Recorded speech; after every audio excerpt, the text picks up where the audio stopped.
everybody. Hi Mika, hi Melissa, welcome in. I hope everyone's been having a good day. I have a headache. That's how my day's been going. But I hope yours has all been a little better than that. I got myself some tea and I've taken myself some painkillers, so I'm probably okay. Hi everybody. We got something real silly lined up for today. I don't know how this is gonna go, but I promised I'd do it, so we're gonna do it. I asked people to send me in fan fiction that they wanted me to read on stream. A while ago now. And I have some of that fan fiction. I'm gonna read it today. I haven't looked at it myself, but I have had people I trust look through it to make sure it's or at least toss safe. So hopefully we should be good there. But it's gonna be a bit of a silly time, I think. But anyway, hello everybody. I hope everyone has had a good day. I'm sorry I didn't stream yesterday. I have been having a time. Pretty stressful for me at the moment. But I'm trying to do what I can. I'm also very sleepy. As usual. Very, very sleepy.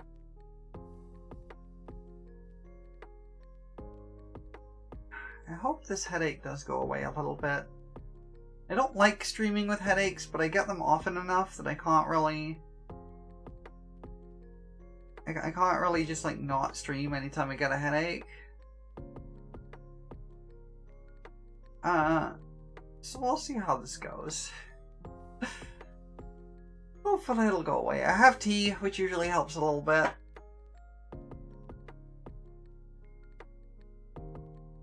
Gonna drink some of that. But yeah, I have 4 fanfics that were sent in. I don't know that we'll get to all of them. I probably won't read all of them, all of the fanfic either. I'll probably like read the first few chapters and like cut off after like an hour or two on each one. Probably an hour. See. We'll see how it goes.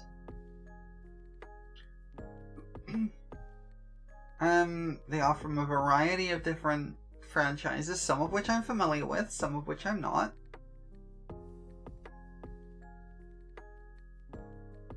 And we'll see how it goes. Should be, hopefully, a silly time. Oh, why am I so sleepy? Why am I so sleepy? Why am I always so sleepy, chat? Why am I always so sleepy? Could I just not be sleepy? That would be nice. I would like to not be sleepy for once.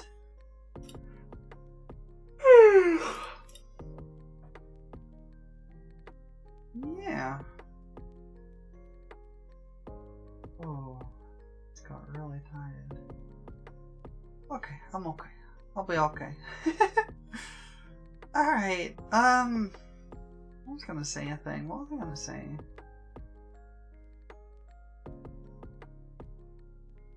It has gone right out of my brain.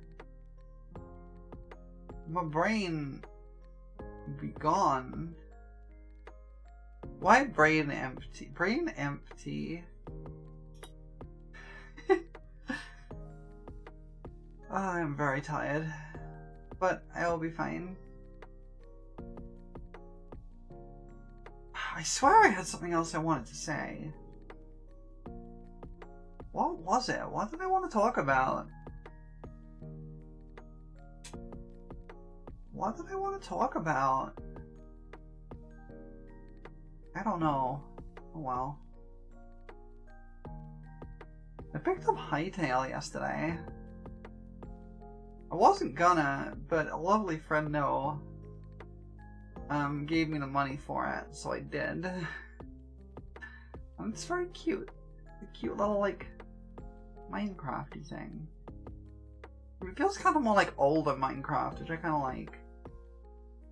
I don't really like modern Minecraft as much. It's too complicated. It's too confusing. There's like so much stuff.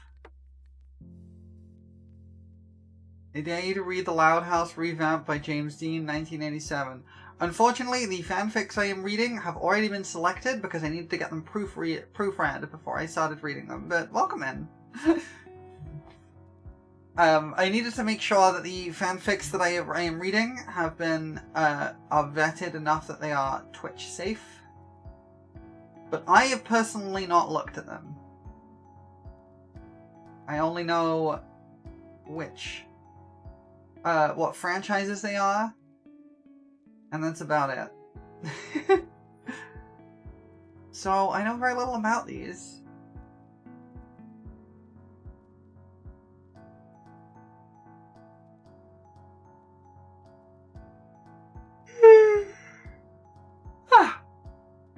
Yeah, sorry, the fanfics we are reading have been selected already. I did need to get them proofread.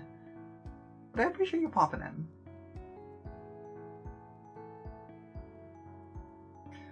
We'll get started in a little bit. Just kind of vibing for a little bit first, because, as I said, I have a headache, and I would like it to go down a little bit. I think this will be a pretty chill day. It's either going to be chill or chaos, and I'm not sure which it's going to be. You've been missing out on 2,000 plus chapters to read. Thank God! That's a lot of chapters! Holy heck!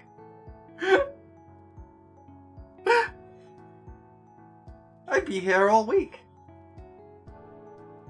I mean, I'd be here for at least like an hour reading that many chapters. It's the longest fanfiction ever written in humanity. I can believe it, honestly. That doesn't surprise me all that much. Jeez, 2,000 chapters, huh? That's a lot. Yeah, I am probably not going to read the entirety of the fanfictions that have been selected. For the exact purpose that I don't know how long they are. I know that one of them is probably too long to finish, at least. I have been told that much, but I don't remember which one, so we're just going to cut off after a bit. But I believe we have 4 in the lineup. Whether we get to them all, I don't know. What fandoms we got here? So, the fanfictions we've got are from 4 different fandoms, 2 of which I'm familiar with, 2 of which I'm not. The first one in the lineup is a fanfic for I'm in Love with a Villainess, which I'm quite excited for, because that is some tasty Yuri, and I always love me some good Yuri. The second one in the lineup is from Final Fantasy XIV, which I'm also very familiar with. The third in the lineup, I believe, is Dishonored, which I'm not familiar with. And the fourth is Danny Phantom, which I'm also not familiar with. I just bit my tongue. Ow. So we have 4 different fandoms. I don't know if we'll get to all of them, but that is the order we're going in, because it is based on the amount of likes that each fanfic got when they were submitted. Most likes first. No Genshin Impact fanfiction. I am also not particularly familiar with Genshin Impact. I played it for like 2 hours when it first launched, and then I gave up.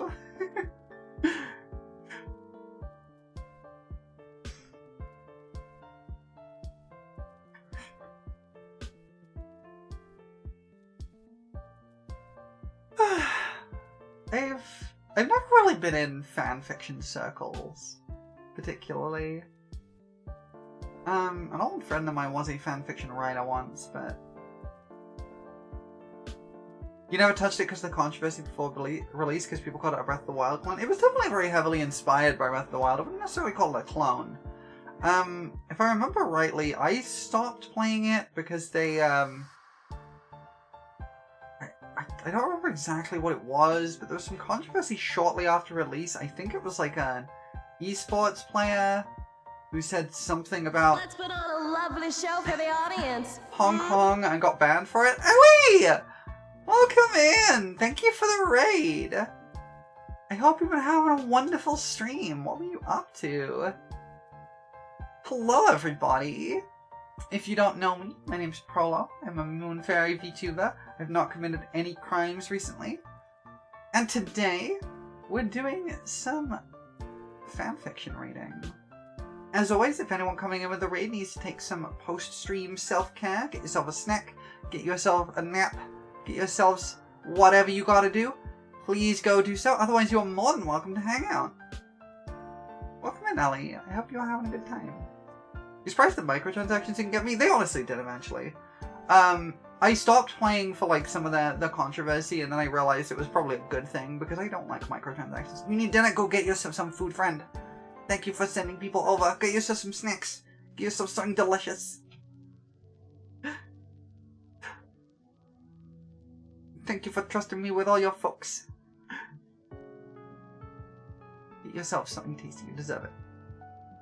Yeah, I'm not a fan of microtransactions. I've been I've made no I have no illusions about that. I'm also kind of susceptible to microtransactions, which I don't like, so I try and avoid free-to-play games as best I can. You don't touch your games. Kuna character designs. I think that will miss you out on some quite good games. But I understand the principle. Personally, I don't mind. Like, I often find people say Xenoblade 2 specifically has quote-unquote Guna character designs, and they're not entirely wrong.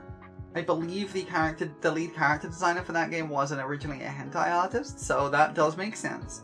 But the game itself is really, really solid for the most part. And it has a really nice story, and it's actually really good. It's probably my least favorite of the Xenoblades, but even so, it's pretty good. I enjoy it.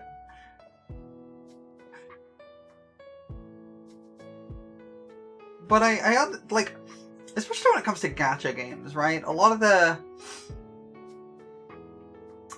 like point of the character designs is to make like mass appeal character designs, right?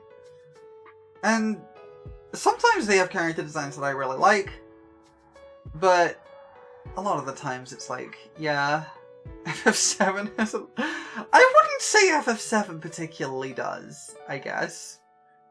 I mean, I guess you could claim Tifa is, but yeah, I wouldn't necessarily say that.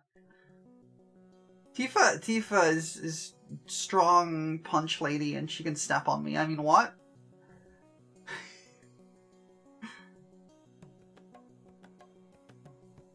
I still never actually finished FF7. I got to the final dungeon in FF7 twice, and I've never finished it. I don't know why. So God, that final dungeon just makes me lose all my momentum. He's so small, most people can step on you by accident. That is true. I am very tiny. Or on purpose? Promi? Like, don't get me wrong. I loved FF7 when I played it. I just never finished it. I need to play more of the Final Fantasy games. I've not played a lot of them.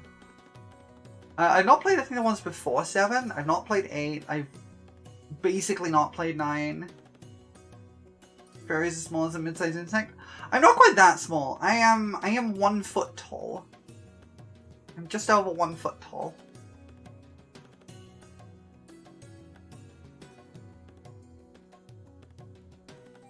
So I am small, but I'm not quite that small.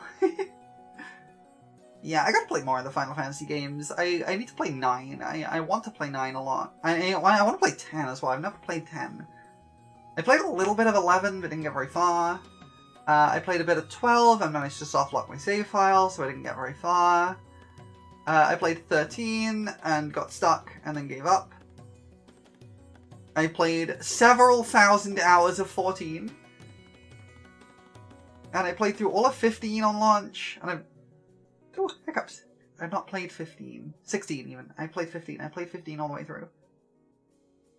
15, the one with the cup noodle collab for some reason. I love that FF15 has cup noodles in it. It's so silly. Do y'all know that Final Fantasy 15 has a cup noodle promo quest? Did y'all know that? And it's really funny because all of the voice actors are, like, so clearly so done with what they're saying. They're just not trying. It's so funny. They're just like the flattest line reads you could ever imagine. Talking about how delicious cup noodles are.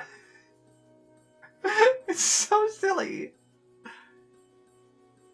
Final Fantasy 15 is a weird game. I enjoyed it. But let me let you in on the secret about Final Fantasy 15. If y'all have played Final Fantasy 15, there was a point about halfway through the game where you have to fight Leviathan, right? Allow me to let you in on a secret about that. The Final Fantasy 15 Leviathan fight is just perfect chaos from Sonic Adventure. It's the same fight. It's the same thing. Prove me wrong.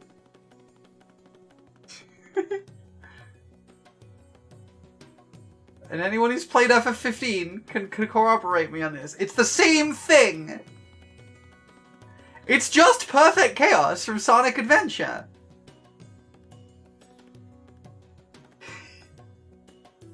Look it up! It's the same fight! Like, obviously it's, like, higher fidelity and, like, with slightly different mechanics, but it's fundamentally the same concept. Big ol' water snake destroys city and you have to fly around and defeat it. It's the same thing. You'd have, like, a super form for that fight. It's hilarious. It's just perfect chaos. It's just Sonic Adventure. Now, if only it had a Banger Crush 40 soundtrack. A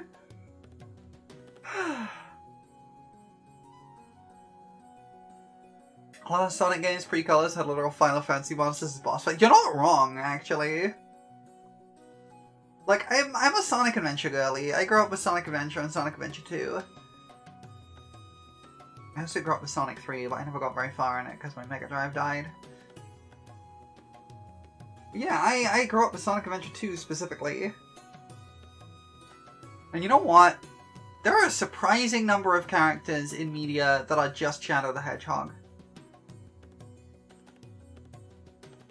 And I'm not just talking like they're the edgy anti-hero counterpart. No, no, no. I mean, very specifically, they are a sort of loner edgelord who is actually kind of nice but tries not to be. Who was once friends with a young blonde kid who got killed by the military. That is a seriously common idea in media. And once you start seeing it, you will not be able to unsee the fact that so many characters are just Shadow the Hedgehog.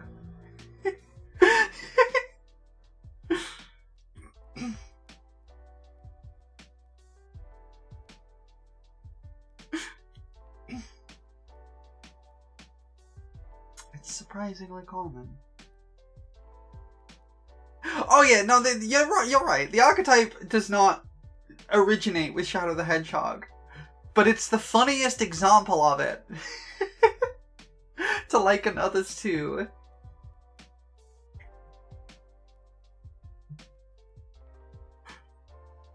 This is why when I tell people they need to play Tales of Berseria, I also just tell them that Velvet Crow is Shadow the Hedgehog. And any of you who have played Tales of Berseria know what I mean. Not a fan of how Shadow is handled nowadays by Sega, as bad as the game was. Osick has the best portrayal of him. Honestly, I kind of agree, and a lot of people do too. Welcome in, Squid Zaff. On your phone. I'm even smaller than canon size on your phone. But yeah, I'm gonna be a little, I'm gonna out myself a little bit here. Hi Taki, welcome in. I unironically like Sonic 06. Don't get me wrong, the game is a mess, borderline unplayable, has some absolutely infuriating mechanics and like level design and stuff. And the story is nonsense. But it's actually a really fun game if you just kind of take it as it is. Like, if you expect to randomly just, like, die to a physics glitch at any particular moment, and that things are going to be basically impossible because the game just got no testing. And yeah, if you just accept that you can just glitch your way through anything, you're gonna have a great time with Sonic 06. It's a really fun game, actually. It's quite annoying how many things 06 got right while also getting a whole lot wrong. Exactly, yeah, exactly. The biggest problem with 06 is not the story writing, it's not the glitches, it's not the absolute mess of game design. The biggest problem with 06 is the loading screens. I'm not saying the rest aren't problems, but good gods, the loading screens. If you've never played Sonic 06, allow me to put into your mind the way the loading screens in this game work. So, much like Sonic Adventure 1, you have a kind of hub city, right? And around the hub city are little are NPCs who will have like little tasks for you. And they will put you into like little mini games where you will have like a time limit to do a thing. Usually like collect a number of things, jump through a number of hoops, something like that. Like basic kind of like mid-2000s mini game, right? In a platformer. The problem is how these function in the loading screens. So, imagine you want to do one of these mini games, right? You walk up to this NPC and press the button to talk to them. Loading screen. Loading screen. Loading screen. Loading screen. Loading screen. Dialogue. They have one line of dialogue. Loading screen. Loading screen. Loading screen. Loading screen. Loading screen. Loading screen. Loading screen. Loading screen. Loading screen. Loading screen. Loading screen. Loading screen. Loading screen. Loading screen. Spawn in. Immediately die. Loading screen. Loading screen. Loading screen. Loading screen. Loading screen. And it will load you back to the conversation. And then go back into a loading screen. It's like every attempt you make at a minigame requires 4 loading screens that can be upwards of a minute long each. It sucks. It really sucks.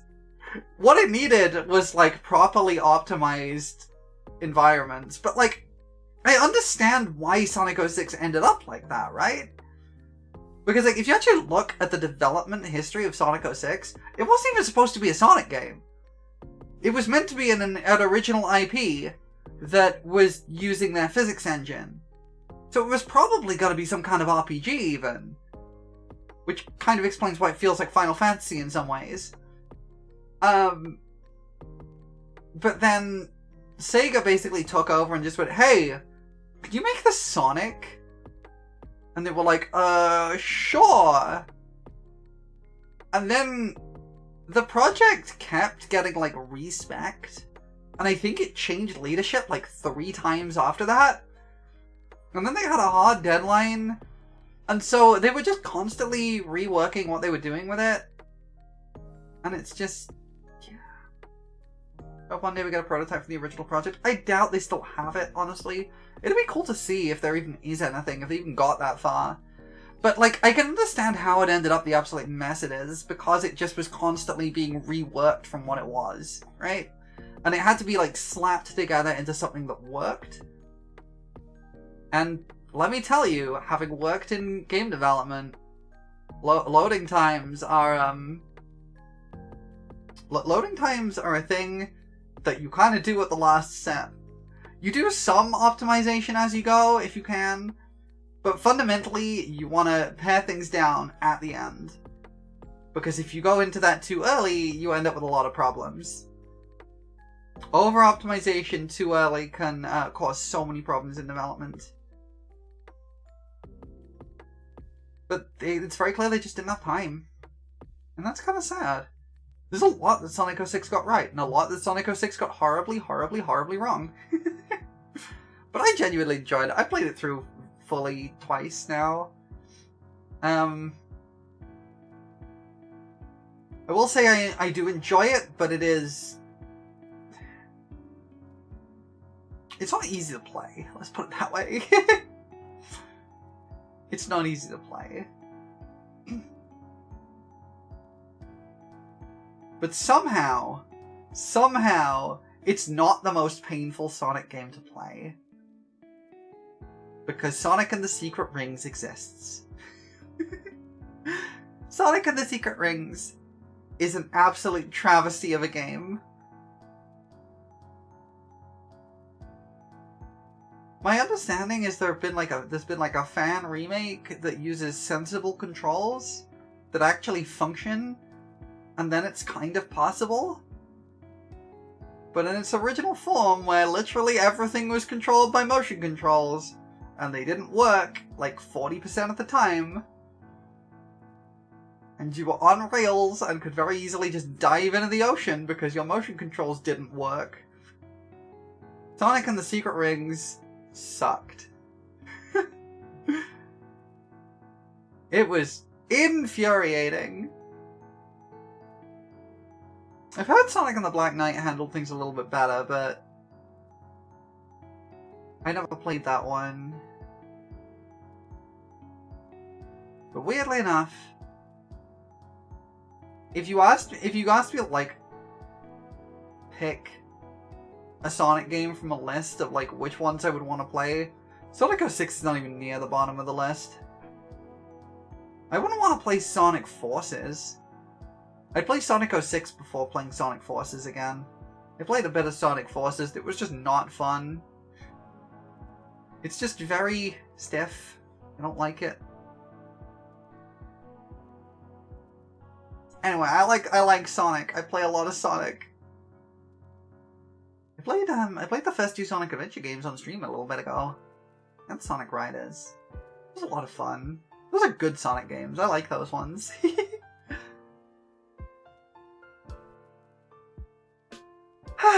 Wow, I just yapped about Sonic for like 20 minutes. That sounds about right. That sounds like me. Alright, why don't we try and see about doing some fan fiction? That's what we're all here for. Allow me to tab over to my little special fanfiction reading screen. I had a few more plans for this, but I just kind of threw this together because I think it's fine. It'll do. So, we're not starting just yet, but we will be starting momentarily. Give me 1 second.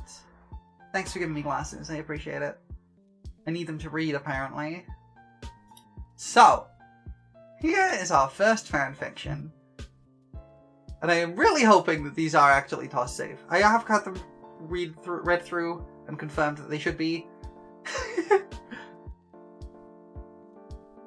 So they should be fine. But I have no idea what's in these.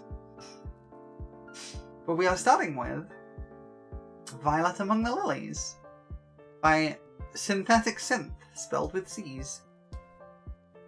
And this is an I'm in love with the villainess fanfiction. I don't know what type of fanfiction. I don't know if this is going to be funny, or sad, or dramatic. I don't know. But we're going to find out.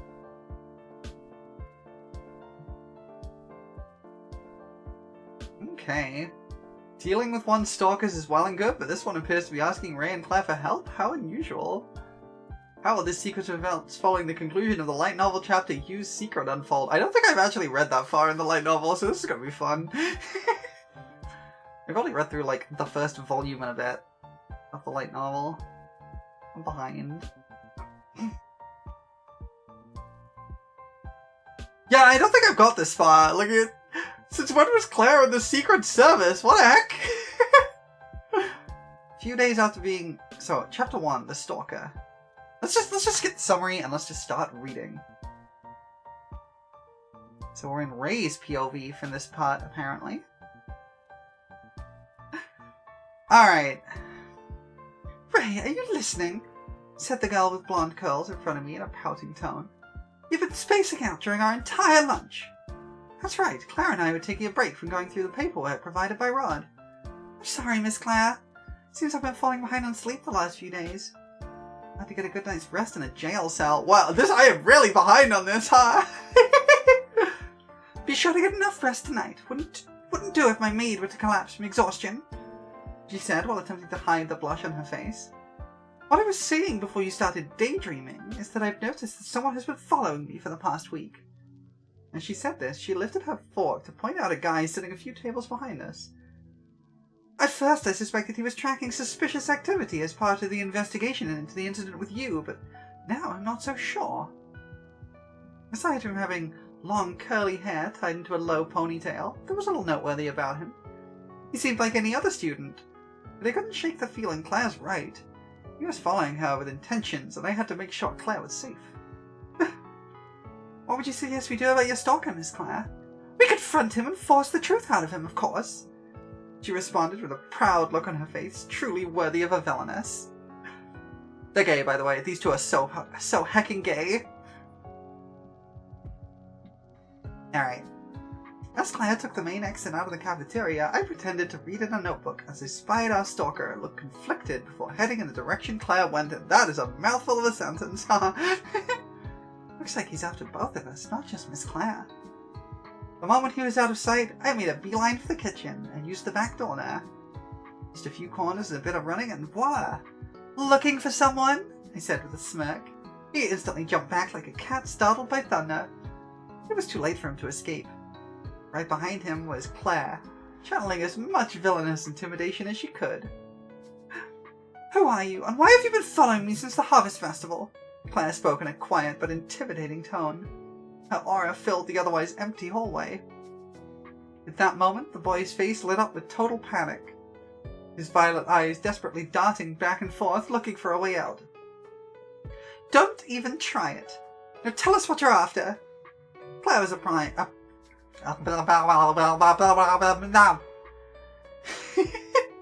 Claire was applying more pressure to get him to talk. She sure knows how to intimidate people. I'll keep it in mind for later. Oh yeah, I forgot she's a total bottom. Hi Crush It! Welcome in! I'm doing good! We're reading fanfiction. We just started. Hope you're having a good day. As I was about to get Claire to stop scaring the poor guy, he just kind of crumpled to the floor before vanishing in a gust of wind. Was that teleportation magic? But how? Ray, did you see him draw his wand? Fanfic writers just go all out all the time, like a cat spooked by lightning is so hack. I love it. It's weirdly enough, that line is so in keeping with the way the light novel's written. That it's kind of perfectly on point.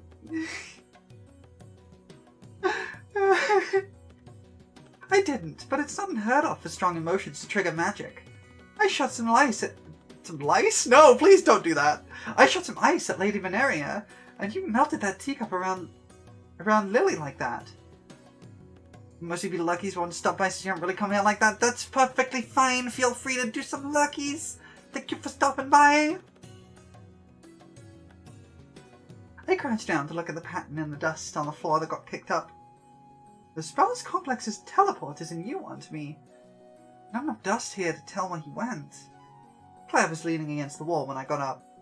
I hope that's the end of it, she sighed. It's bad enough looking over our shoulders as part of the Secret Service. That nagging feeling wouldn't go away. Where have I seen him before? Miss Claire? Yes, Ray, she responded with a gentle tone. Let's head back to your room. We've still got a bunch of papers to go through. I'd be lying if I wasn't curious what that was about. The next morning, I awoke to Relaire alerting me to a letter that was lying on the floor, as if it had been pushed through a gap beneath the door. I opened the letter to find the writing in a style I found oddly reminiscent of words written on a computer due to the consistent form of each letter. Dear Ray Taylor, I apologize for following you and Miss Claire these past few days. I've been failing to work up the courage to ask this directly, so this letter will have to do. I've been struggling with a problem. You and Miss Claire are the first leads I found towards a solution. I hope you'll hear me out at the very least. Meet me at noon by the dilapidated arbor behind the Academy warehouse. It wasn't signed to the name or anything. That's rather unusual for someone requesting help. Why all the secrecy? I guess there's only one way to get answers. But first, I should tell Claire. Of course we should go, if only to get an apology for the trouble he caused. Naturally, Claire was keen on finishing her interrogation, which got so rudely interrupted. Alright, next chapter. And this is Claire's POV this time. I didn't even know this spot existed. Have you heard about it before? I asked Ray, who was following behind me. We'd reached the meeting place described in the letter. It was an arbor, much like the one I frequently used for tea with Peppy and Loretta. However, this one had fallen into disrepair and had become overgrown with neglect. Even the chairs and table underneath looked worn and with exposure to the elements. I had heard of it, but only vaguely. I guess most people forgot about it when it got hidden behind the warehouse. A few minutes later, our host arrived. He wore his long curly hair in a low ponytail, and his wrinkled and disheveled uniform made it clear he did not care about his appearance. And yet his hair seems to be well maintained. Why the inconsistency? I apologize for the delay. I needed to make sure you weren't followed by anyone other than myself, he said with a quick bow. Seems he knows some manners after all. Please take a seat and allow me to introduce myself. My name is Schlosser. I'm in the same class as you, but I keep entirely to myself. I apologize again for following you these past 10 days. As he said this, I couldn't help but note his discomfort and anxiety spike, which led him to fidgeting with a small notebook he'd been holding. Spit it out already! Why have you been following us? What do you want our help with?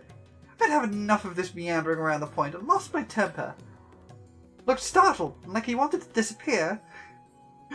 For those who aren't actually watching, the name is blanked out for some reason, so I'm just putting in silence where the name would be.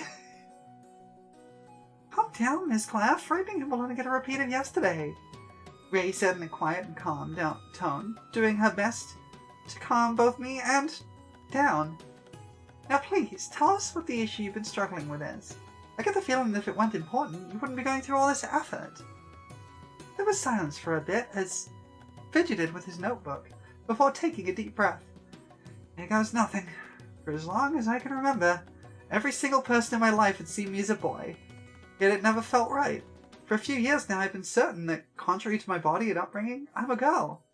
I've lived behind this false mask for so long and wish to be free of it. Wait! It's a trans fanfiction! Let's go! Wait, this is so cute, actually! I understand why the name has been blanked out now. Oh, it's so cute! Wait, I love this!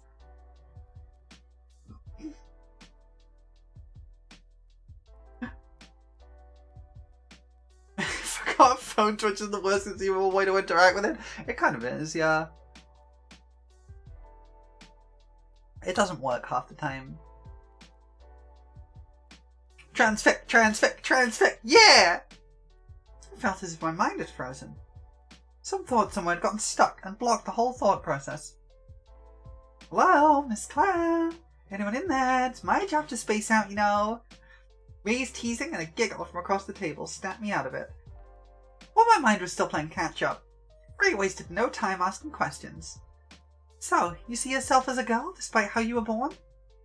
Yes, answered while still visibly nervous. How long have you known? Roughly 2 years now. Consulted the notebook while answering this one. What made you realize this about yourself? I stumbled across a fairy tale about a peasant boy cursed by a witch to be a girl. I was extremely disappointed when he turned back to a boy with a true love's kiss at the end.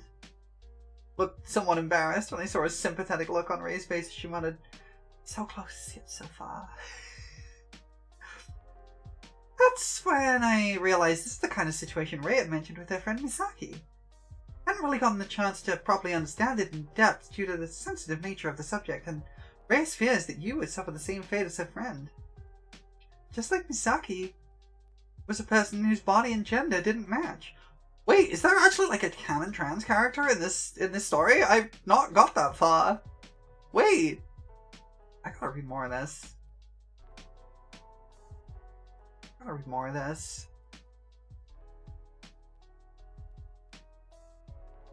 If I may, I would like to ask a question of my own. Why did you seem so uncomfortable when introducing yourself earlier? Sat in silence for a moment while she was composing her answer. It's the name I was given by my parents. It's also very gendered. Every time it gets mentioned or I have to read it or say it aloud, it hurts. It reminds me I have to hide who I am. Nobody truly knows the real me. Nobody knows Violet, the girl I was always meant to be. I noticed she was shaking at this point. This poor girl's suffering so much and hasn't felt safe talking to anyone about this until now. This is really cute. This is really sweet. I apologize for how personal and direct that question was. I did not mean to make you uncomfortable or upset, Miss Violet. She smiled for the first time upon hearing her own name used to refer to her. However, I don't understand why you expect Ray and myself to be able to help you with this. That was the question that remained. Why us? Isn't it obvious, Miss Claire? The two of you have done it before. The light in her eyes, the hope in her voice, the sense of finally being free from her pain. The moment I saw Lady Yu, I knew my dream was not impossible. I was hoping you to be able to help me with that, since I can't exactly ask Lady Yu herself. So, okay. As far as I have read in the book, Yu is known as one of the kingdom's princes. It has been a suspicion of mine for the entirety of the story that Yu is either a closeted trans woman or a stealth trans man, and I wasn't sure which. Apparently this has confirmed that. I was pretty certain it was the case.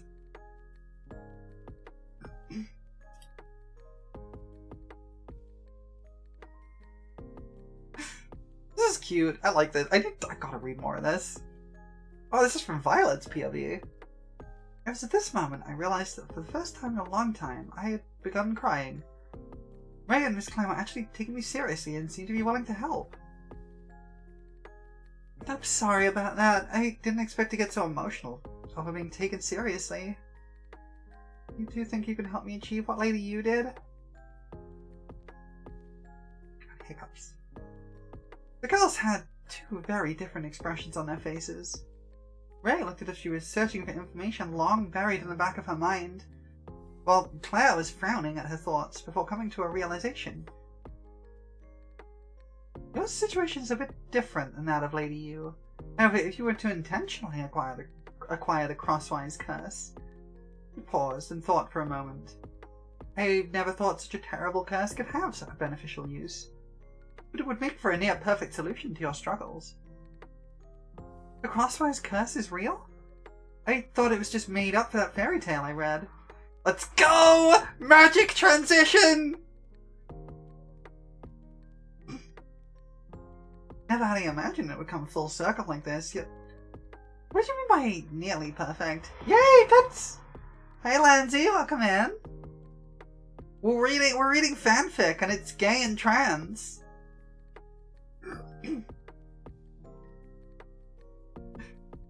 Claire continued explaining.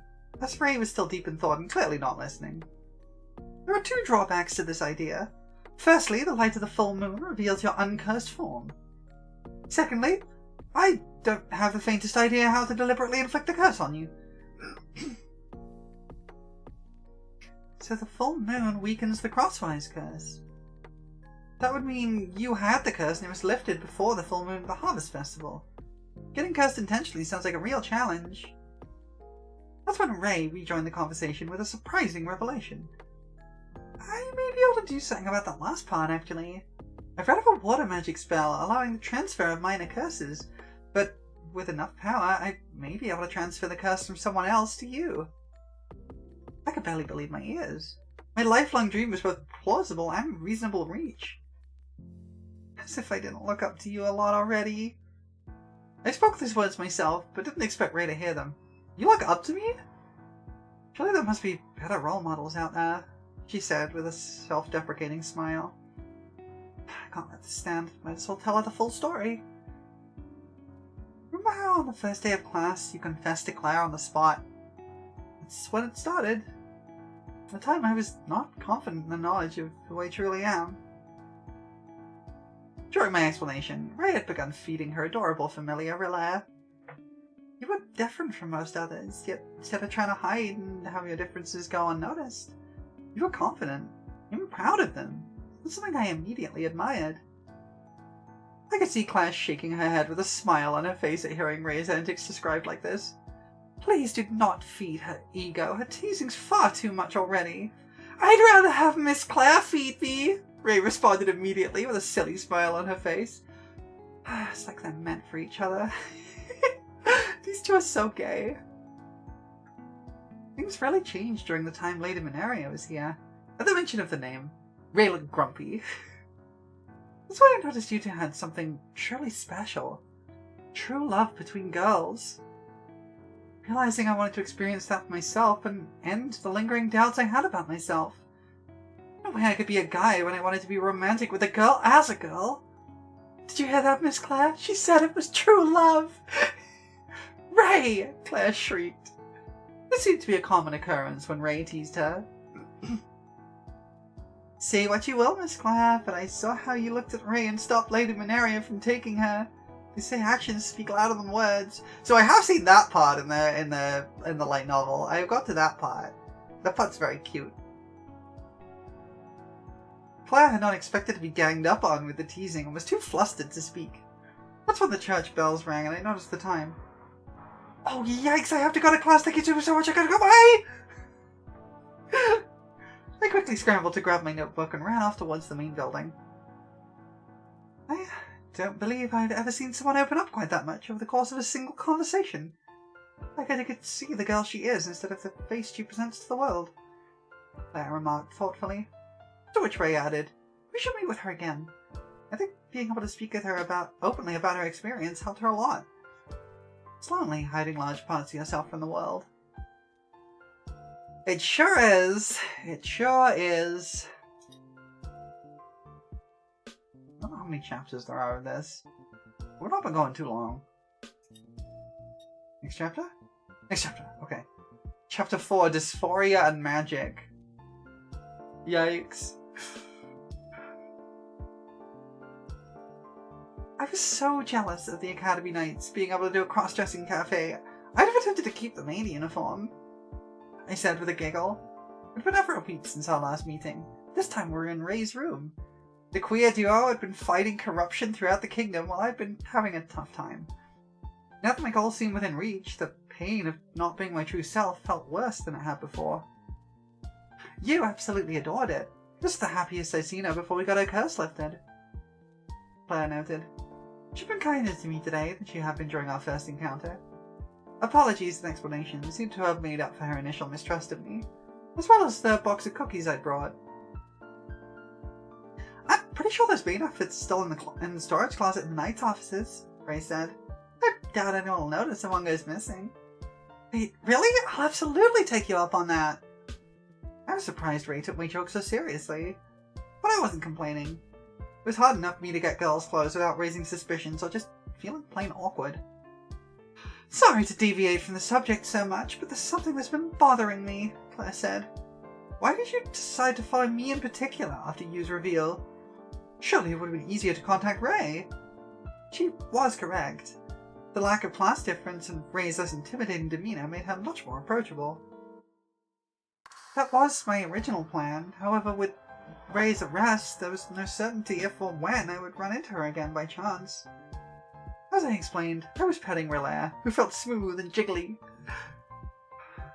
Damn, I wish I was petting something smooth and jiggly.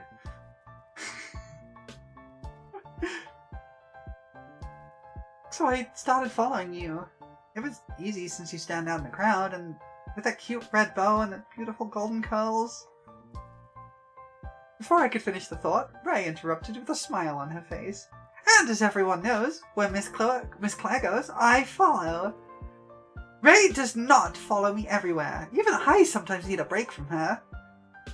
Or perhaps she just thinks I'm not following her.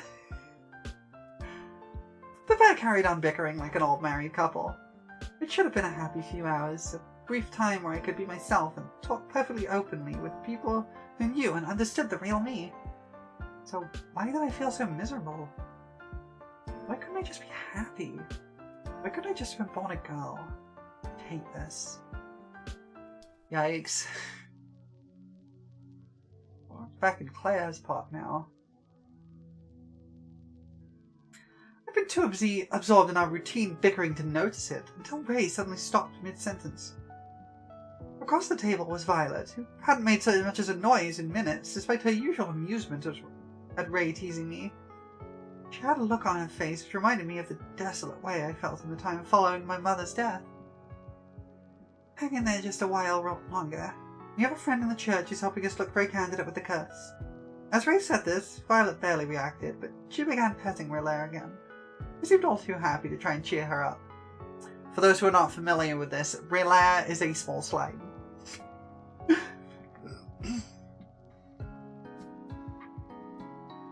sorry. It's hard not to feel unhappy about the way things are right now.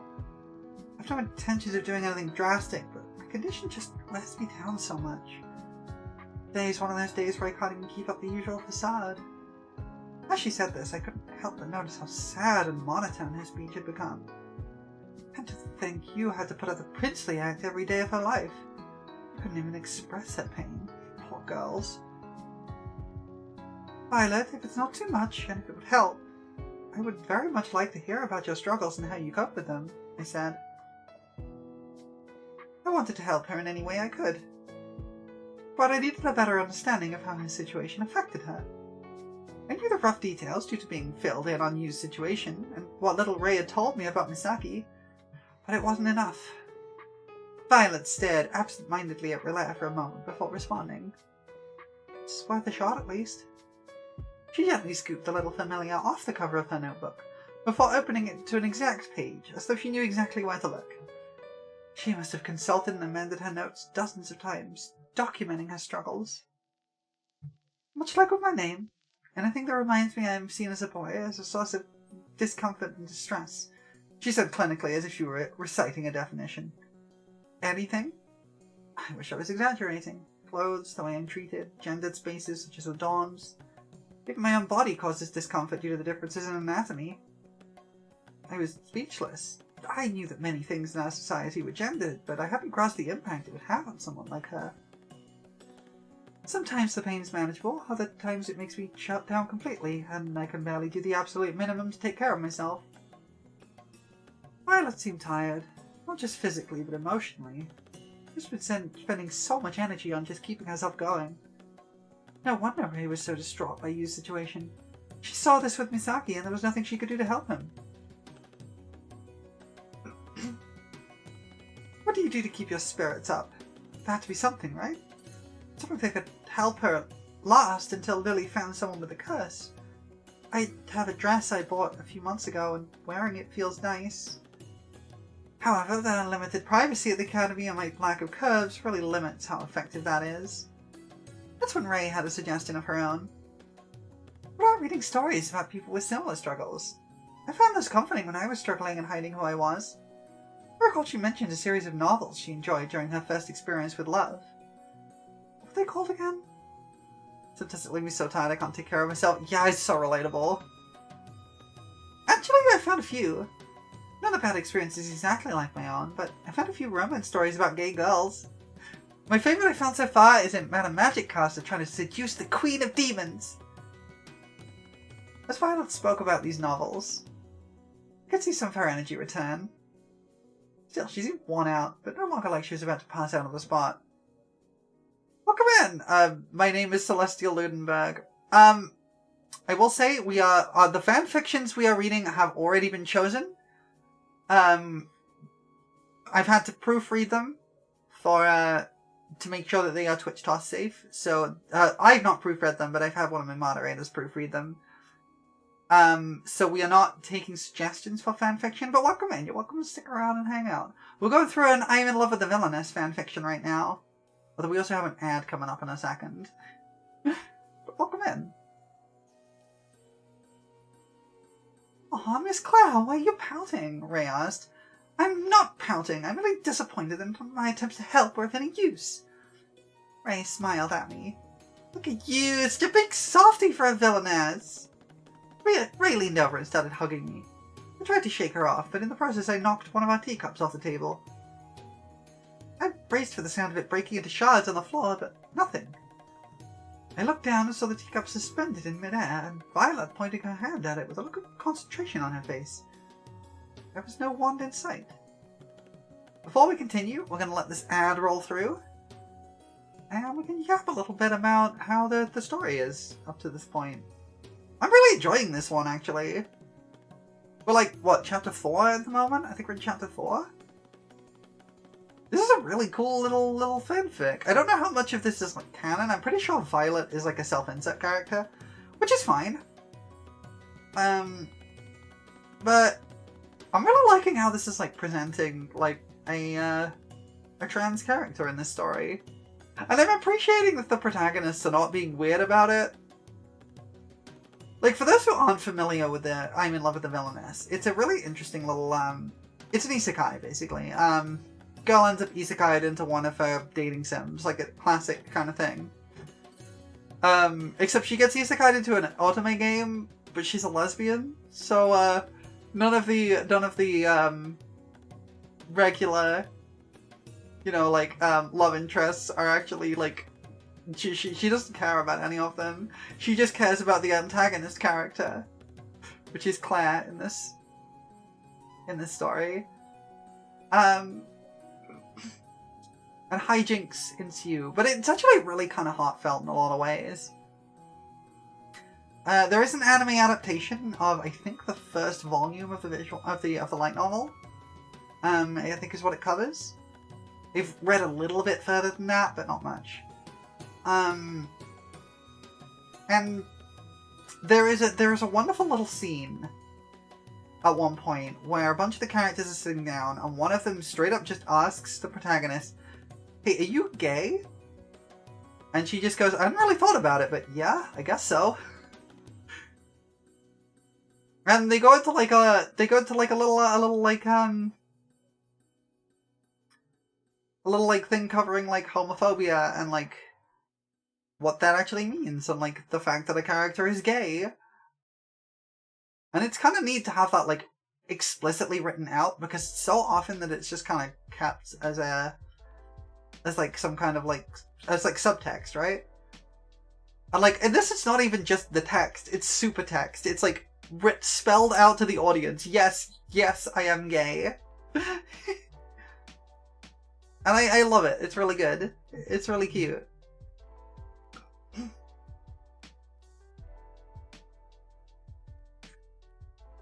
And I'm pretty sure that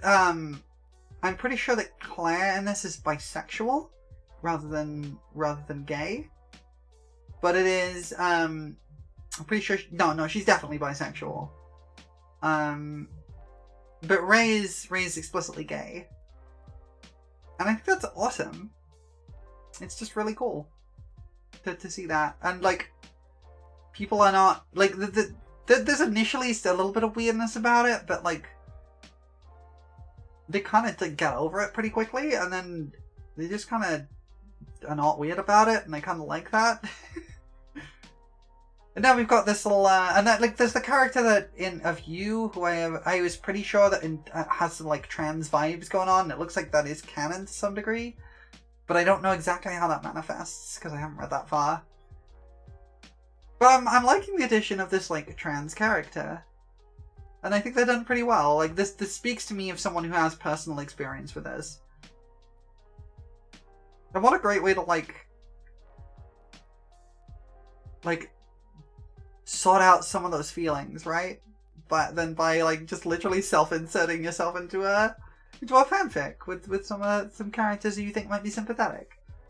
It's a nice way to do that. Nice way to work through some of your struggles. And I'm enjoying this a lot. This is very cute. It's very sweet.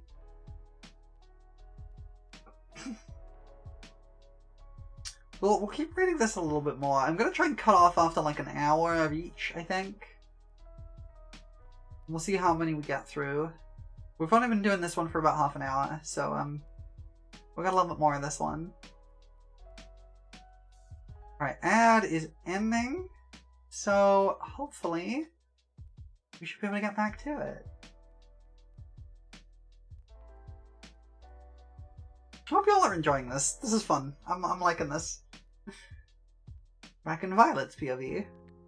I didn't think I'd be able to catch it. Costume without a wand is unreliable at best, especially in the heat of the moment. I breathed a sigh of relief as I placed the teacup back onto the table. Ray and Claire both looked at me as if they were pigeons nailed with a slingshot. I'm pretty sure that's an exact phrase from the light novel. I guess even these magic prodigies could get caught off guard. That was wind magic, right? Going by this and the way you teleported on the day we cornered you, you must have high aptitude. But I cannot remember seeing your scores anywhere near ours at the magic exam. Claire noted astutely. She was correct. I had not performed well there. The thing about that, I freeze up and panic easily under pressure. As you've got to see firsthand. During the magic exam, I missed nearly every shot. As strong as I theoretically was, I was practically useless in combat. As for that teleport, I never managed it without a 1 before and never made it that far in one go.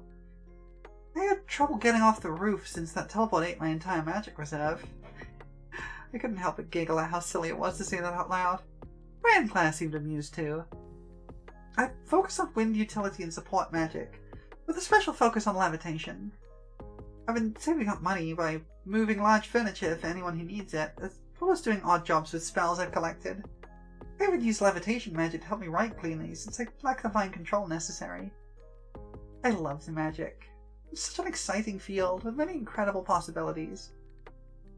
Lately, I've been trying to figure out sound magic, since it would help me manage the noise of crowds. However, I've had a block there and keep amplifying noise by mistake instead. I couldn't help but feel embarrassed when I realized that I'd rambled on without giving Ray or Claire a chance to get a word in. Whoops. Levitation magic? That seems really handy. Did I deliver the letter to me without sneaking through the girls' dorm? Ray really knew her stuff. Oh, that was actually a mix of 3 spells. Levitation, echolocation, and detect monster. You're the only girl with a familiar right now, so once I knew which room was yours, it was just a matter of getting the letter there. Cute. Ah, back in Ray's POV for once. Just when Violet had finished excitedly explaining her use of the magic, the door opened and a figure burst through excitedly without bothering to knock. Violet nearly fell out of her seat in surprise. Ray, Claire, I've got the next batch of paperwork ready. Ah! Lily had clearly not expected Violet to be here in order to defuse the situation. There was a break there. In order to defuse the situation and calm down both surprised girls, I took the lead in introducing them. Lily, I'd like you to meet Violet. She's the girl for whom I've asked you to look for someone with a crosswise curse. Lily shyly shook Violet's hand. I don't remember who Lily is. I may not have met her. Or maybe I have. I probably have and just forgot. In contrast, Violet excitedly grabbed both of Lily's hands and looked at her as if she were made of pure gold. Thank you so much, Miss Lily. Your help in this means the world to me. I think you're incredible. Lily shook her off in protest with a more worried look on her face. I'm sorry, but my heart already belongs to another. Violet looked startled and her cheeks turned bright red. Snow White, I didn't mean... Oh, I could feel a lot of magic coming from Claire. I'm in trouble, aren't I? Miss Lily, if you ever need my help, just ask. I'll gladly repay you for your kindness. Violet politely said before rushing off in a hurry. Late to class or escaping the awkwardness? Yeah, so looking at the notes, it looks like this is somebody who's like writing about their personal experiences. And you know what? I like this. This is cool. Chapter 5. Curse Turned Blessing. Violet's POV. Are you nervous? Of course I am. Name a girl who wouldn't be. I immediately felt bad for snapping at Ray, but luckily she seemed to understand. Claire was busy holding and feeding Relaire and didn't notice our exchange. We're at the entrance to the spiritual church's hospital. Lily had informed us that she'd arranged the transfer of a special patient. The patient was a boy who had been brought to the church covered in self-inflicted injuries. The origin of his suffering was that he had been afflicted with a crosswise curse, giving him the appearance and body of a girl. He'd been placed into a magical sleep to let his wounds heal and prevent further injury. Poor kid, he's clearly suffered so much. Are you ready? Claire asked as she saw the concern on my face. I don't think anything could prepare me for the leap of faith I'm about to take. At least, being surrounded by pretty girls dressed to the nines makes it easier. I assume this is the special occasion you're dressed for? The girls look gorgeous. Like they're planning to attend a high society event. Oh, we're headed to the Mad Music Festival afterwards. So, a date then. Lucky you. Claire's face went red as a tomato. She's so easy to tease sometimes. Let's go, she said, ignoring my comment. That was fine with me. I didn't want to delay any further. As we entered the room, I came to a halt in shock. I knew the boy was in bad condition, but I'd severely underestimated how bad it was. His arms and legs were covered in bandages, and there were even some on his stomach. This is what my pain would have led me to if not for Ray and Claire. I kneeled down next to the bed and held the boy's hand. Don't worry, little one. Soon as both of us shall be free. That was a massive line read, but never mind. Moving on. I hadn't even realised I'd spoken the words out loud when I felt a hand on my shoulder. It was Claire. I've never expected such compassion from someone said to be a villainess. Now that I'd gotten to know her, I realised her reputation could be deceiving. Thank you, Claire. Ray. I'm ready. Ray held the boy's hand in one hand and mine in the other, and began concentrating intensely. I felt immense magical energy coming from her. Along with something more, I feel warm. I felt as if magic was flowing through Ray from the boy to me. I felt my entire body enveloped in that warm sensation as Ray continued. Suddenly, everything became blurry and my consciousness faded. Violet, you okay? Ray's voice was the first thing to come into focus when I awoke. In the corner of my eye, I saw the glow of magic. What happened? I felt heavy on one side of my head throbbed. You passed out there for a moment and hit your head pretty badly. Ray continued to use her healing magic on me, and the pain started to subside. That would explain it. I lifted my hand to brush my curls out of my face. Wait a moment. I couldn't believe my eyes as I looked down at my body. The clothes I was wearing were looser fit now. I began to pinch myself to make sure I wasn't dreaming. I had the body of a girl. I hurried to get onto my feet, still feeling a bit unsteady. There was something I had to do that I'd been planning since that fateful night I learned that my dream didn't have to stay a dream. Hey, take it easy. You need to rest, I said with concern. That's the thing I can't put off a moment longer. I rushed to the nearest bathroom, locked myself in it, and pulled it out of my bag. My very first dress, the one that carried me through my pain. As I changed out of my boy clothes for the final time and put on my dress, I was shocked at how feminine my body looked. It was a miraculous moment. Let's put on a lovely show for the audience. Barrel, take over! Welcome in! Thank you for the raid! How was your stream? I hope you had a great time. I hope you had a fantastic stream. What were you up to? Welcome in, welcome in, welcome in! Honey be lovely, yeah. I hope you had a good stream. Welcome in. For those who may not know me, I am Prola. I am a Moon Fairy VTuber. I've not committed any crimes lately. I'm reading fanfiction today. As usual, if anyone coming in with a raid has got to do some post-stream self-care, get yourselves a snack, get yourselves a nap, do whatever you got to do. Please feel free to. Otherwise, you are more than welcome to hang out with us. As I said, we're reading fanfiction. We're on chapter 5 of a I'm in love with the villainess fanfiction right now. And it's trans as heck, and I love it. Listen, La Mulana got lost, figured out a few things in one of the more difficult areas of the game. Oh, heck yeah. I've not played La Mulana, but I've heard good things. I hope you're enjoying it. How's the romantic fanfiction go? It's going great. We're still on the first one, but this one has been really gay and really trans, and I'm really happy about it. It appears to be like a trans self-insert story where someone is kind of talking through transition in an isekai magical world, and it's kind of so cute, actually. We've just got to the point where she's been given a quote-unquote curse to transition her gender. I mean, the franchise is based on is gay as heck, like canonically. It's based on it's a fanfiction for a Yuri series called I'm in Love with the Villainess.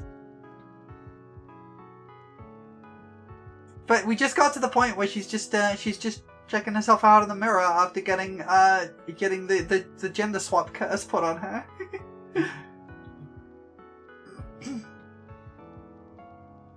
Alright. As I changed out of my boy clothes for the final time and put on my dress, I was shocked at how feminine my body looked. It was a miraculous moment I never dreamed would come. The dress fit my body much better than it ever had before. I was practically bouncing with excitement at how good it felt to wear now. I looked into the mirror and was relieved to see a face that felt like me staring back at me. Is that my new face? Oh my goodness, my voice has changed too! I was surprised at how much softer and higher pitched my voice was as I heard its echoes through the bathroom. I didn't even notice that tears were falling down my face. Everything felt so new and exciting. Even colours felt more vibrant. The endless barrage of negative thoughts had ceased, leaving me with a sense of peace and quiet.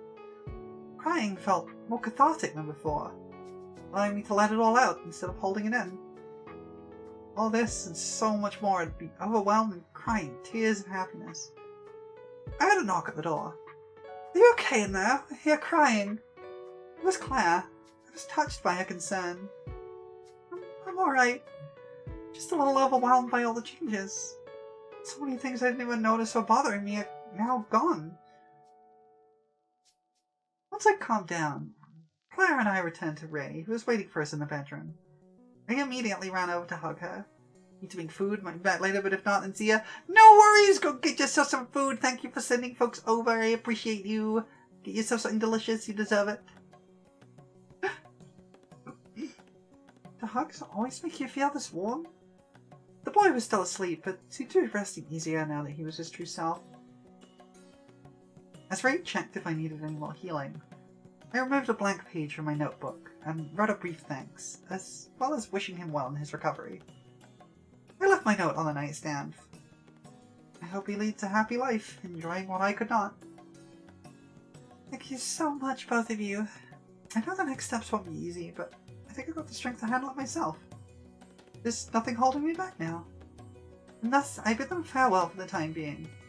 I plan to run a few errands before heading back to the academy, but things are going to be quite complicated. First items on my list was sending letters to my family and going clothes shopping to fill out my new wardrobe. This is very cute.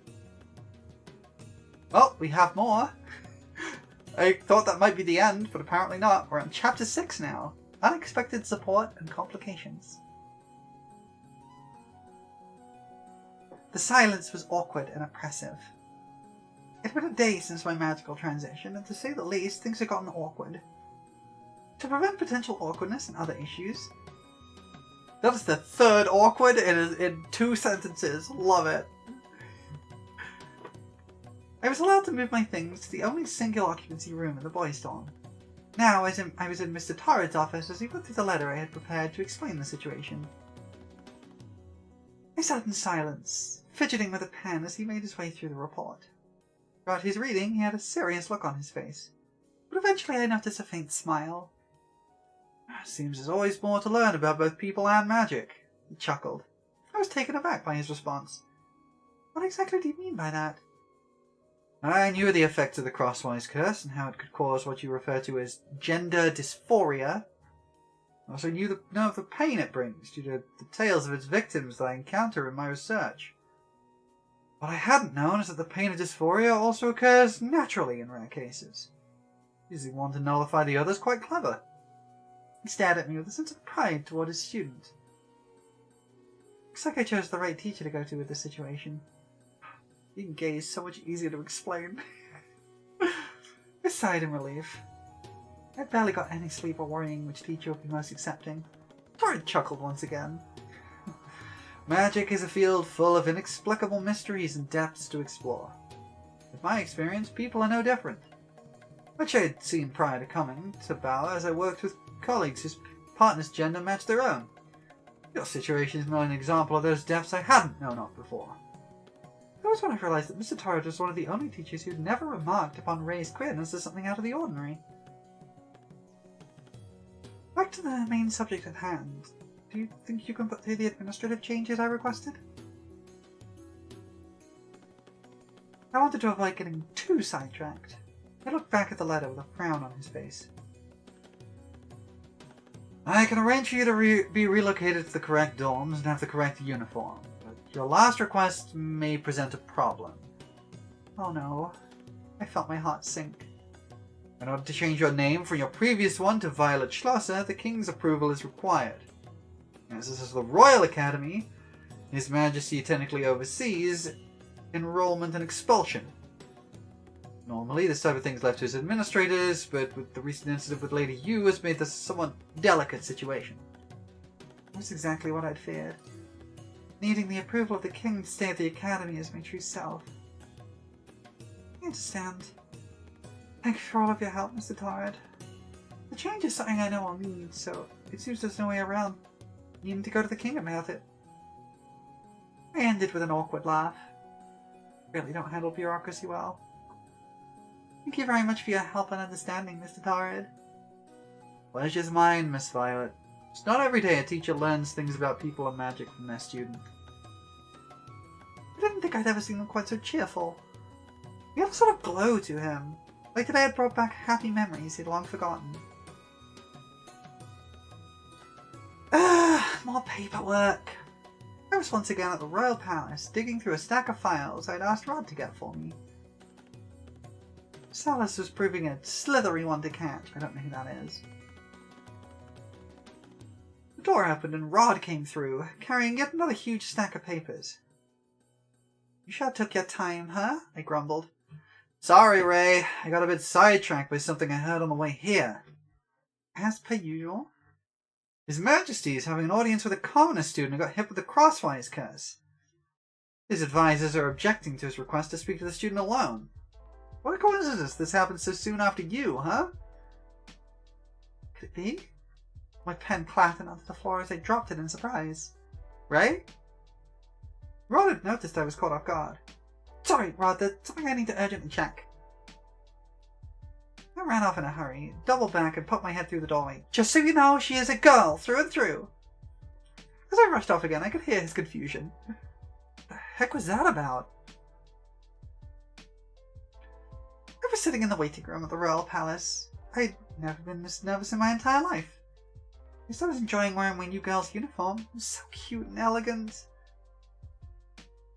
I jumped when I heard the door behind me opening.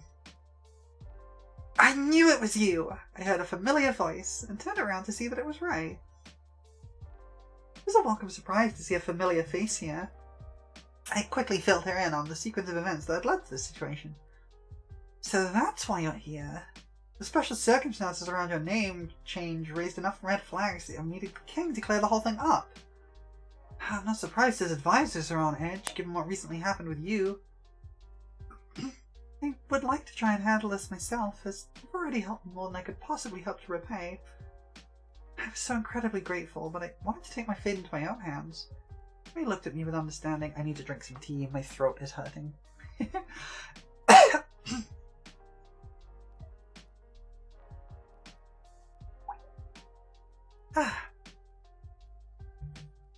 How about I tag along, but hang back unless you're in trouble. And that's how Ray became my backup for the royal audience, in case I panicked or froze up. As I entered the throne room and kneeled, I couldn't help but notice there were no guards here. Just His Majesty, Ray, and myself. This doesn't feel right. It was off. Let us begin. The facts presented to me are this. The King began presenting the details as if this were routine. You are officially known as Schlosser, a student of the Royal Academy. 7 days ago, you returned to the Academy under the effect of the crosswise curse. That is correct, Your Majesty, I responded anxiously. I've been informed that despite having lived as a boy until now, you wish to change your name within the Academy register and henceforth live as a girl. That is correct. I could barely speak. I was so nervous I had to force every word out of my mouth. Forgive my confusion, but I've seen firsthand the injurious effect that this curse has on its victims. Your case contradicts my understanding of the curse entirely. Please speak freely to explain it to me. He seemed genuinely confused and even a bit humble at this moment. I assumed that his knowledge must have come from Lady Yu's struggle with dysphoria. I wanted to clear things up, but the words just wouldn't come out of my mouth. This only amplified my panic. Had I not still been kneeling, I likely would have fallen over. You stayed up too late and slept in on Fanfic Day! No! Running in with toasted and health. Welcome in, Rixie. Wait, no. You're running in with a toaster in your mouth. Okay. Welcome in, Rixie. We're still on the first one. We've still got a bunch left. We've been going through the I Am in Love with the Villainess fanfic, and it turns out it's trans as heck, and I love it.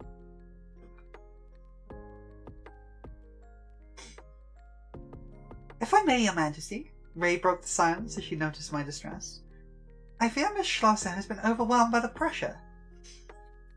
The king had a knowing smile on his face.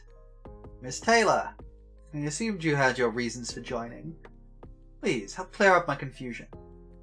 Is the situation like yours? Yes and no. Ray responded matter-of-factly. In her eyes and body language, I saw a determination burning unlike any I'd ever seen on her. Why me? What makes her so determined to help me in particular?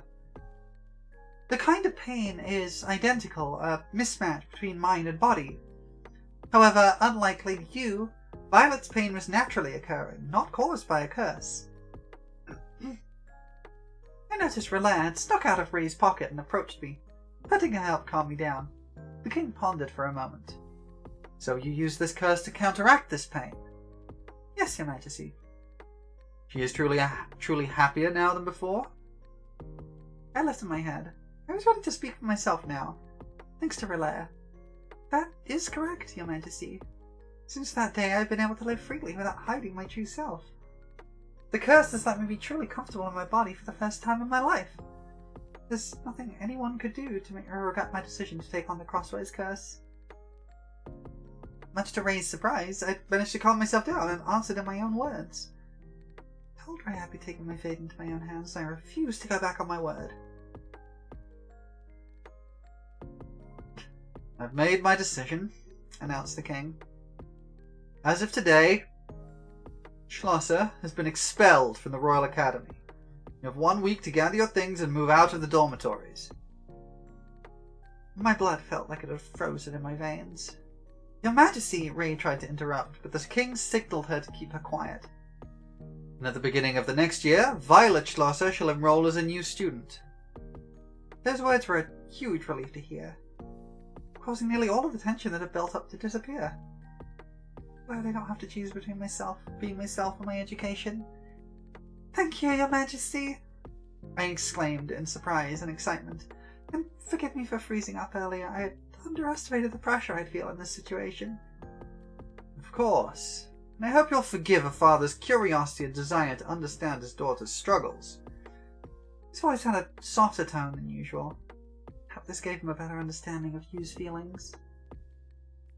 As I went to leave and thank Ray, she had already vanished, alongside her pet slime.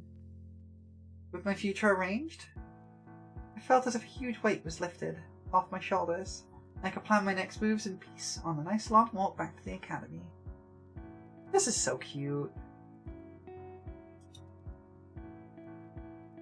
Alright. Chapter 7 then. Thank yous and farewells. After the royal audience, I wasted no time. The very next day, I'd already packed all the things I couldn't bear to lose, donated the majority of my old wardrobe to the spiritual church, and had relocated to a hotel in the capital. There, I did some more shopping for new clothes, as well as placed a rather substantial order at the tailor's store in Euclid by mail, although they wouldn't be ready for quite a while. Ray had informed me of her mother's amazing skill at making custom-tailored clothing. Purchasing an entirely new wardrobe would cost over half the money I'd saved up for my side job, moving heavy furniture with levitation magic. Turns out nobles will pay handsomely for someone who can move items as big as a grand piano on their own.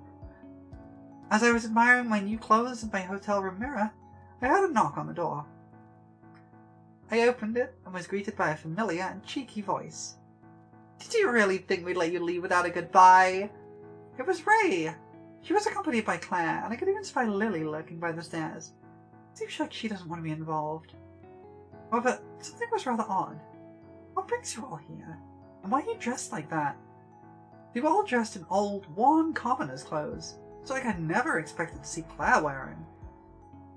We're going somewhere where we don't want to stand out. We were already in the area, so thought we might as well drop by, Claire responded with a slight pout. I'm glad you came by today. I can't exactly sit around the capital for the rest of the semester, so I've already made arrangements to head back to my hometown tomorrow.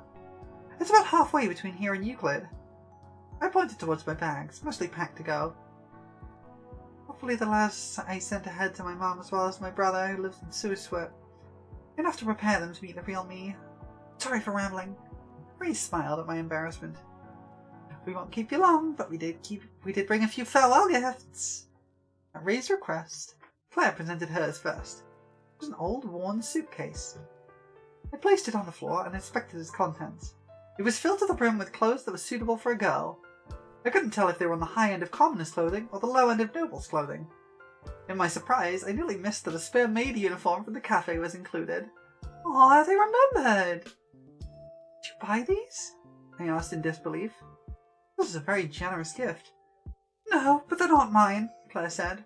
I found them tucked away in the corner of my room the other day and thought they should be yours.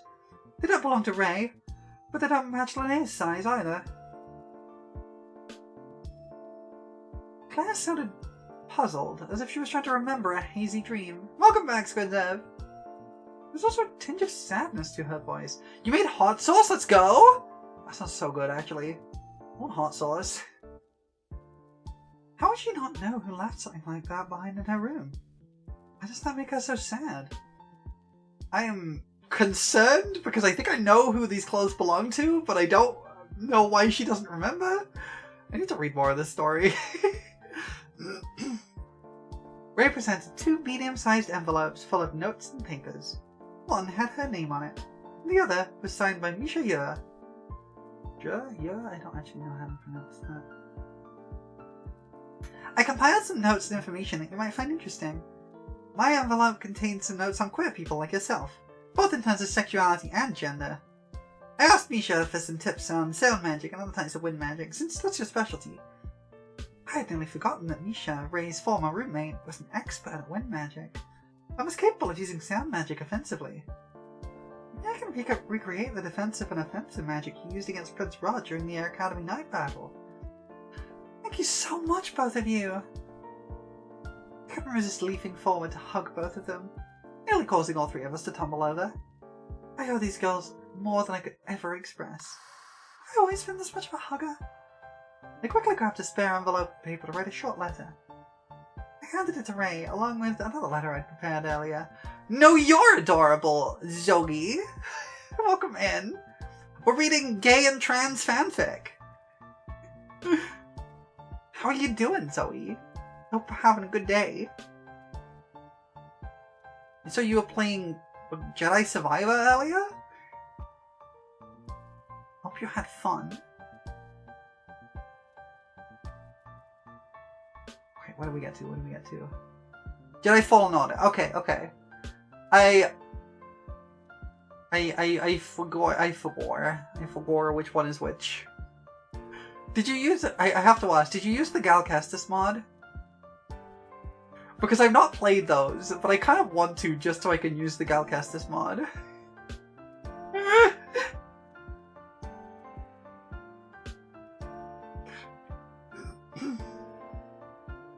Would you be able to ensure these 2 letters speak their way to Nisha and Lady Yu, respectively? I want to thank them for their involvement in this, however indirect it may have been. Ray tucked them into her bag, right next to Rilla. If you ever need help moving furniture when you move it together, just let me know and I'll do it for free. As if we would ever share a house together, she would drive me mad. Claire protested through a massive blush. This always made me smile. I'm gonna miss you too. I hope your mysterious errand goes well. I should probably finish packing. I'll see you back at the academy next semester. I bid them goodbye and resume preparations to return home. One concern still lingered. I'm worried about how my mom will react to the news that she has a daughter. Well, there's only one way to find out. That night, I was far too excited to get any decent sleep. I was also anxious to meet my mom as my true self. Little did I know, that would soon be the least of my problems, as the world around me was about to change as drastically as I had. Alright. I need to check how long this is. How many chapters are there? There are 8 chapters in this. Okay. We are 1 chapter away from finishing this, so we may as well finish it.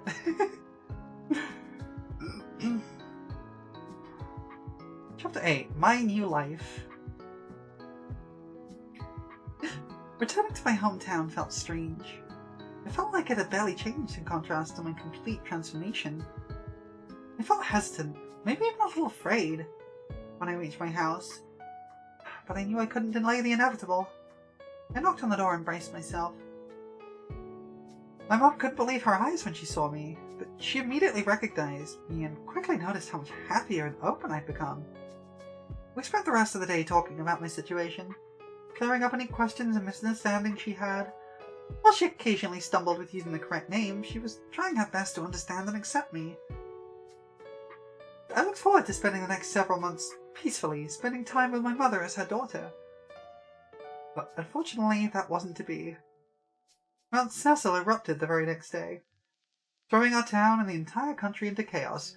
I'm sure this is an event that happens in the story. I have no idea what this is about. I spent the next week running around town, lending magical help to clean up the debris and ash that continued falling, and otherwise making myself useful. This was around the time I realized something in my heart had changed.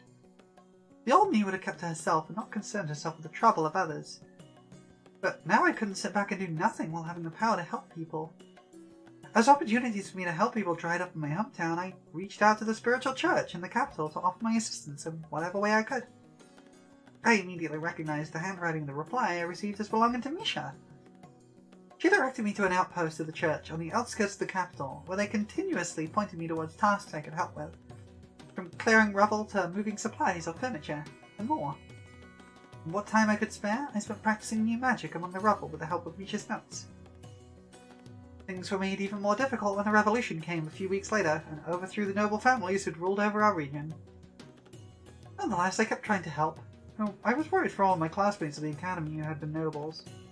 I was very relieved when I learned that Ray and Claire had made it through the revolution unharmed, even being called heroes of the revolution. Things began to quiet down as the new government began focusing on aiding the people after the fighting between factions had ended. Eventually I returned to my hometown to await the beginning of classes. I wish I'd come to tell Lily I think I have a crush on her. So, okay. This is a long way in the future of this story that I don't know, because I have only read just past the first volume of the light novel. But it's also not, almost none of this is a surprise. Like, I mentioned earlier that this is like an isekai into an otome game. The otome game is called Revolution. It's not exactly subtle. So you're telling me this cute, delicate girl spent most of her time this winter moving rubble and heavy furniture? Marissa, my new roommate at the Royal Academy, was laughing at me from the bottom bunk in our dorm room. It's true, I swear. I'll show you my levitation magic tomorrow. It's been around a month and a half since classes started up again, and I was allowed to attend as my true self. I didn't even recognize the person I was last year. Ray and Claire were surprised when they saw me again, so was I on account of them now being my teachers. Okay, they became teachers, that's cute. Meeting and befriending Marissa was an especially welcome surprise as we got along like sisters. She had the goal of becoming a composer. While my musical talents were non-existent, I appreciated hers. We quickly became friends and bonded over our mutual interests, which, as it turned out, included being attracted to women. Let's go! We discovered this amusing fact when we both carelessly left our lesbian romance novels out and wasted no time sharing them after that. Let's go! More gays! Violet, you still awake? She asked gently. We've been talking late into the night, as we often did. It was not uncommon for either of us to doze off mid-conversation. Yeah, I am. I just got lost in thought about how much things have changed in the past year. I was slow to respond because of everything that was on my mind. I trust this girl so much. Maybe I can trust her with that too. Hey, Marissa? What is it? I hesitated for a moment.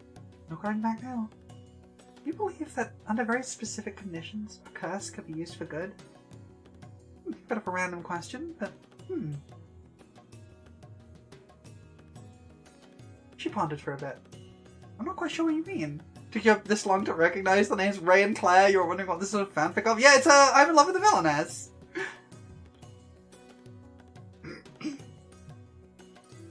Which is why it's gay and trans. I had expected it to confuse her. I took a moment to plan my next words very carefully. Imagine someone who is born with a body that doesn't match what they know in their heart to be true. Wouldn't something like the Crossfires Curse be a blessing for them? The Crossfires Curse? That's the one that made Lady Yu look like a boy for all those years, right? I slowly got out of the top bunk of the bed. That's correct. Did you know that the light of the full moon temporarily negates the curse? I heard a creak on the bed as she suddenly moved to sit upright. Wait a moment, what are you... Before she could complete the sentence, I opened the curtains as wide as I could and was greeted by a full moon. You may have already guessed, but I'm one of those few for whom the curse is beneficial. This is the form I was cursed with at birth. Tears have begun falling down my face. Since last autumn, I've been able to live as my true self. This doesn't change how you see me. As my best friend, I wanted you to know all sides of me. I had barely finished my sentence when I was tackled by a hug. She was hugging me as tightly as she could. Thank you for trusting me. I'm glad you feel safe talking about this with me. I hugged her back just as tightly. I'm so lucky to have her. When we returned to our beds, we resumed chatting late into the night, as was tradition for us, much to the detriment of our sleep schedules. Have I told you how I met Ray and Clara and why it was a bit awkward when I realized that my teachers know? If I haven't, I'll tell you about it tomorrow. I don't believe you mentioned that one, she responded with curiosity. This is gonna be fun. For the first time in a very long time, I felt fully at peace. It was love for the real me, and it was such a wonderful feeling. Can't wait to see what the future holds. That was adorable! What the heck? This is so cute!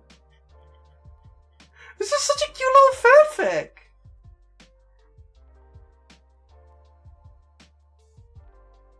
This is so heckin' cute! What the heck?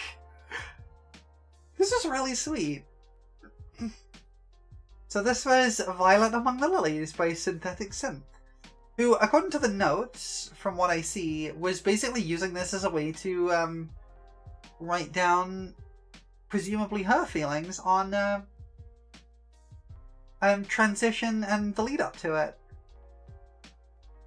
Which is really cute. I really like this. That was really sweet. What a sweet start to today. And I kind of wanted to finish that one even if it did take me a little bit longer than I actually said I would cut off by, but you know.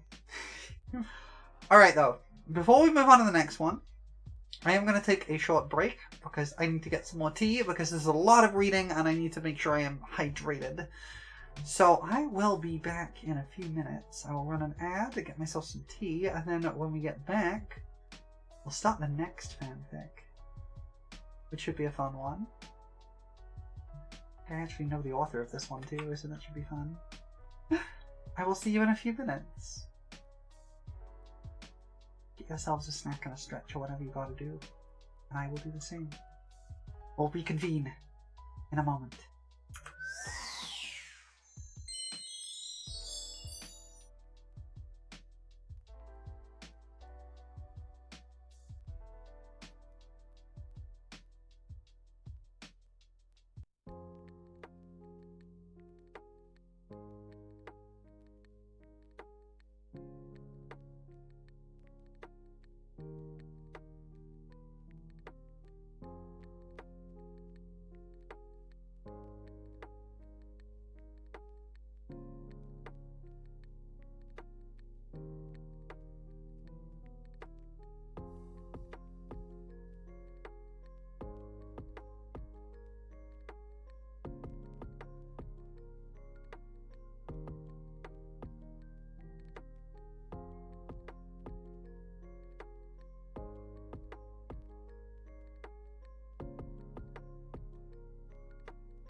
everybody, I'm back.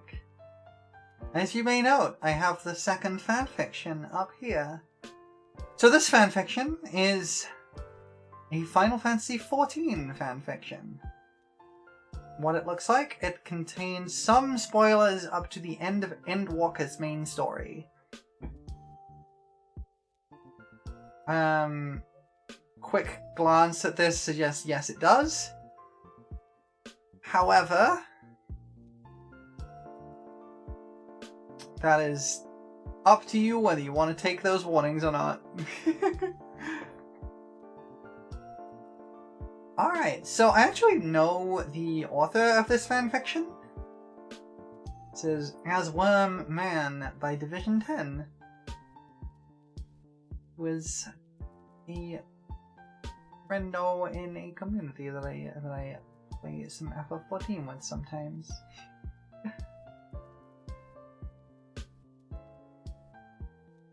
And they have written a fanfic featuring their Warrior of Light, it looks like. It is named Eos. They have done some FF14 with this Warrior of Light before.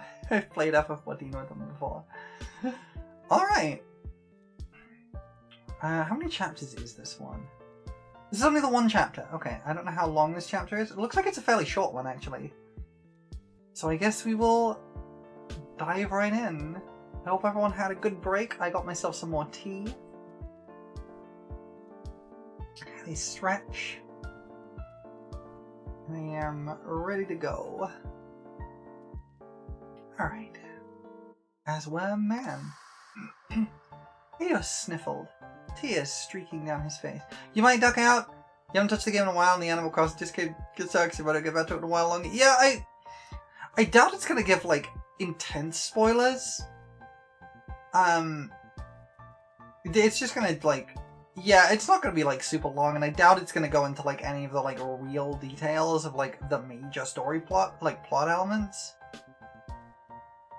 There is definitely a spoiler in here, but it's the kind of thing you'll probably forget about because you don't really know the character that's involved. And like the last time I remember, you were still in the Realm Reborn, right? This is quite a long way off. By the time you get here, it's very likely you'll have forgotten it. But it's up to you. If you want to dip out, or mute the stream for a bit, please feel free to if you would rather not get spoiled. Otherwise, you're, again, welcome to hang out. Alright. Eos sniffled, tears streaking down his face. Too hot. Estinian and Vritra asked in unison, sharing conspiratorial glances. Estinian in casual travelling garb and Vritra from his eerie small aura puppet. His true worm form was curled up on the raised dais behind the seating area where Eos and Estinian dined. Eye mostly shut, but not truly asleep. Eos could see the slit from his one empty socket, if he squinted. Vritra, or Varshan, or the both of them really, wasn't eating. But Estinian was attacking his platter, a potato curry with great relish. Ahem. Fine, just fine. I could always request the chefs prepare something to a foreigner's taste. Rita responded teasingly from the puppet. That was the wrong voice for the puppet. Okay. Eos mentally noted he should call the thing Varshan just to keep the voices straight. Yeah, please! Especially in the rare instances Rita started a thought from one mouth but finished it from the other. Varshan coughed. Not because he needed to breathe, but as a means of dispelling the puffs of laughter. You hide your accent well, but Thavnir has entreated with Hingashi for centuries. I'm more than happy to have something else brought to the table. Never said I didn't like it, Eos insisted before blowing his nose loudly, clearing out his sinuses and then some. This is a bit more than I'm used to. Estinian, how are you even managing? Don't you go changing the subject, the irritable Dracoon gruffed out. It was worse than you the first moon he was under my care. Vritra boomed, shifting a little. Eos knew it was on purpose. The dragon was aeons old, but still the brood's baby, and liked to rile Estinian in the ways only little siblings could.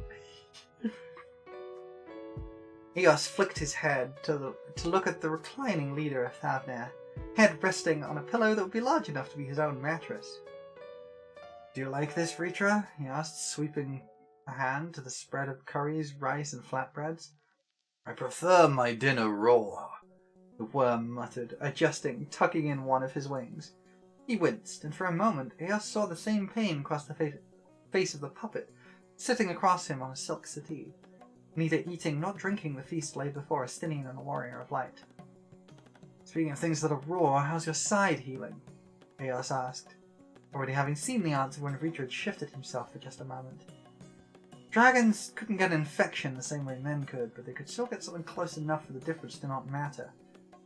The open wound had to hurt. It was certainly festering. "It's fine, I assure you," Marshal insisted, the room still ringing from the echoes of the much larger and deeper voice used not minutes before. The puppet was as small as Ritra was large, sinking into the sofa and trying not to be noticed. This only served to further the stares of Eos and Estinian. "You're not fine," Estinian cut in, "and I've told you as such multitude of times. I'm no healer, but Eos is."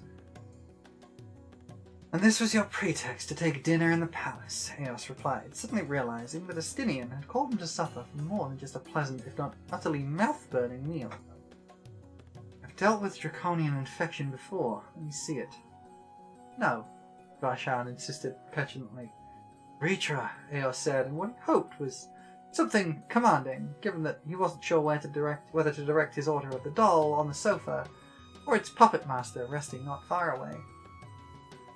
"We're to enter the void to rescue your sister. We need the use of your scales.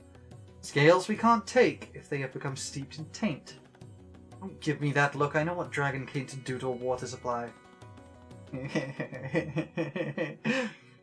had half a mind to smack the Pagel for that mess of a romp chasing that lead. "Very well," Ritra's voice boomed. "Do not touch it." Eos deposited his bowl on the table and pulled himself up on the dais, wing up. With a snort, Ritra raised his wing, giving Eos the chance to observe the wound up close. It had the stench of decay about it, red and raw and purpling in patches. "You need a bath," Eos commanded, "and I can control the runoff. It and you both would need to be purified." Ritra snapped his wing over the gash, offended. "I do not require a bath," he boomed. Eos stared the dragon down. A beast large enough to eat him without a thought should he wish it. "Ritra, I have 10 brothers and sisters. I am the 3rd child sired by my parents. You don't think I've had to haul a petulant child by their bare ass to get washed before you do not know me. I can and will produce a crane, 2 if necessary."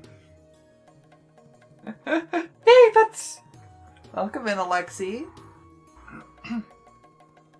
"Thanks for the pets." Ritra huffed, letting his muscles slacken until he became one with his pillows. "You are not moving me with a crane." "Try me." "You are not moving me because I will go. Nothing else than for everyone to stop doting on me." He boomed. "So long as you can procure a suitable place, I do not wish to poison my people's drinking or bathing waters. I doubt you could even find such. The fountain by the sewage entrance. It's not drinking or washing water, but if we plug it, it should suffice. We can cleanse the taint before we allow it to flow to the Usna canals." Mitra's head shot up. "The fountain?" "Yep. Thank you for the hydrating posture check. I will unshrimp and drink some tea." "At the entrance to the city?" "That's the one." "In full public view?" "You don't wear clothes normally, do you?" Ritra started, dumbfounded. "Take the damn bath," Estinian growled. "It's good for you." Eos softened. "You are sick, Ritra. Let us take care of you. When you saw your people ailing, you worked with your avatar to heal them. It's your turn. I'm a chirurgeon. I can't tell you the number of times I've bathed the ailing, bandaged and applied salves. You aren't the first and you won't be the last, I promise. With the way my crazy life is going, you won't even be the largest before this is all over." Ritra sighed. "Do as you must, then." "Good. I'm calling in a few favors. Vitra's puppet went paler than usual. Favors? Varshan asked mutely. Justinian absent-mindedly ruffled his hair with a free hand. Just let the moon-touched man work, kid. This is funny. Vitra. The voice was small, barely above a whisper. The dragon opened a single eye. Yay, that's... The dragon opened a single eye, the other back in its socket. Empty and unmoving Varshan seated in a back corner, covered in a cloth so as not to disquiet the man of serpents. Vitra asked, barely awake. The chronometer on the far wall ticked close to 2:30 in the middle of the night. Melon for dragon, yes. The Warrior of Light has come. He says it's an urgent matter that cannot wait until daylight. Very well. Let him in. As you wish. The Ori woman turned tail, giving Vitra enough time to uncover the mallet, quickly flipping the thing back up on the dais with a claw. With a practiced flick of one of the giant appendages, he pulled out an eye, sliding it under the false child's tunic until it slotted into an indentation in its back. He breathed, and suddenly was two people at once. May we enter? You may, Vitra replied from the boy's mouth, working the jaw a moment to get used to the duplicate sensation. He blinked thrice, shook out his tiny head and tail, and relaxed. Behind his servant, Eos walked in. Stripped of clothing save a pair of black small clothes made of a thick, strange material, hair wrapped up in a turban out of the face. Bath time, he said with a smile. This... Oh, wait, wrong voice. This is why you disturbed my slumber, Varshan asked. Not quite angry, but very close to it. Would you rather do it in the middle of the day? Eos asked. You're like a Stinian. We did stuff in public and gave him warning. The man's like to have a panic attack just anticipating it. Varshan started, letting his true deep voice finish the thought as the worm's full bulk slowly rose off the dais. You're not incorrect. I appreciate the thought. I'm warning you, I'm not alone. There will be some people there you don't know. You've vetted them already, I'm sure. Vitra boomed. Aye. A few from Gritania to help purify the water, and some good friends from Ishgard who've learned to take care of sick dragons. Ishgard? Vitra asked, bemused as he shook himself out, nudging open the giant side doors with his head to exit the palace directly. Eos jogged to follow, Varshan hot on his heels behind. To think the ones who loathed my kind so would now be the most knowledgeable is astounding. People change, Vitra. Faster than my kind, as men do not have the time for dalliances. Vitra mused before going quiet for a few moments, letting the thick summer air drench his scales in humidity. Climb astride. It may be past the midnight bell, but the paths are too narrow to traverse if even a cart is in the way. I will fly over the city to the fountain in question. Varshan scurried up Vitra's neck, offering a hand. Eos gave a bemused smile, reaching out for the assistance. I can't imagine what it's like to, ride yourself. Disorienting. Yay, pets! Thanks to the pets, Lindsay, again. Vitra replied simply. I have had centuries of practice. There have been many Varshan in the past. I suppose this will be the last one. It has its uses, but there is no need to create a lineage of them now, I suppose. Everyone wants a new haircut sometimes, Eos joked as he grunted, clambering up the side of the worm. I suppose. Vitra grumbled into the path before taking off vertically. Eos was glad he hadn't eaten dinner. Riding Vitra was unlike riding his chocobo. The few wyverns had allowed him to grace their backs, so even Elto. Vitra was unused to a normal rider. Varshan was an extension of himself, and Estinian was, well, Estinian. Before Eos had much time to process, Vitra had already landed at the main gate to Uznair. It would have been a 10-minute walk from the palace, if that. But Eos hadn't even a moment to gather his thoughts when Estinian greeted them with one of his now trademark soft scowls. The face of a man who spent his whole life a weapon, and only now, in his early 30s, did he even understand what it meant to just enjoy things. One day, Something would make the man smile unconditionally. But Eos wasn't going to force it. Eos took 3 staggered steps after being pulled down before collapsing on the street. Someone dumped water over his head. We don't have all night, Aaron Senna gestured. No time for the vaunted warrior of light to get seasick, huh? Hush, Eos complained, wobbling to his feet. He flicked his eyes to Vritra, a crease of what might have been worry passing along the dragon's brow. Just an unexpected lurch. Thank you for saving me the walk, Vritra. Eos shook himself out, whip-cracking his tail. Right then, he continued. Beaten, are the stoppers ready?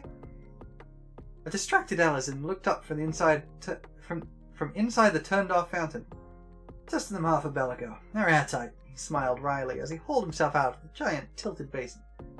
Thanks for the project. It's good to work on something that isn't used for combat for once. I've forgotten how this guy actually sounds, so I'm just making it up. Here. He lifted a wooden pike, acting as a sort of lock and lever out of the way, and a paddle swung. Okay. He lifted his wooden pike, acting as a sort of lock and lever out of the way, and a paddle swung down, blocking a drain gate. He wiggled the handle, but the thing suctioned firmly to the tile.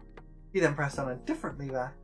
With a loud, audible thwomp, the section released, swinging the arm back upward. Should the esteemed satrap wish to use this as a bath in the future, these can be used again. Vritra nosed down to put himself at eye level. Most impressive. It's quite the engineering feat. I've been looking for a challenge, and Eos delivered. These might be useful to control some of the locks during monsoon season. Vritra mused aloud. My thanks. See? Eos beamed. A bath big enough for you, and the tainted water will not trickle down to the sewage system until it's been purified properly. Eos and I will take that bit. Ared nodded towards Vritra's festering wound, poorly covered by a wing. I assure you, I've done this for many decades. You're a child. Vritra started before noticing the horns. Purgil. I haven't seen one of your kind in centuries. I'm in your capable hands. Aaron kicked at the cobblestones. I don't leave the trolls with much. I'm trying to fix that. A noble goal, Vritra said, understanding more than anyone else present. And the Ishgardians, is it not a bit hot for you folks? Sweltering. Estinian grunted. You, of all people, Varshan said with a small smile, should not be complaining. Estinian returned it with a wry smile of his own. Don't need to spare your people. We all have dragon blood in our veins. The Thavnarians do not. Working directly with an open wound is like our knights have done for years. We can touch Dragonian faster. I wasn't aware they could even taint others until we discovered our people's quite nasty history. Vritra's head recoiled. I knew I spelled the stench of Nidhogg upon you. Your entire people. He sighed. I'd heard rumors, but a millennia ago that sort of information was carried on whispers. I did not think it more than exaggeration that the Ishgardians partook of dragon flesh. Aye, Estinian agreed, as the trio of Ishgardians decided that looking anywhere but at Vritra was preferable. Why do you bear such shame?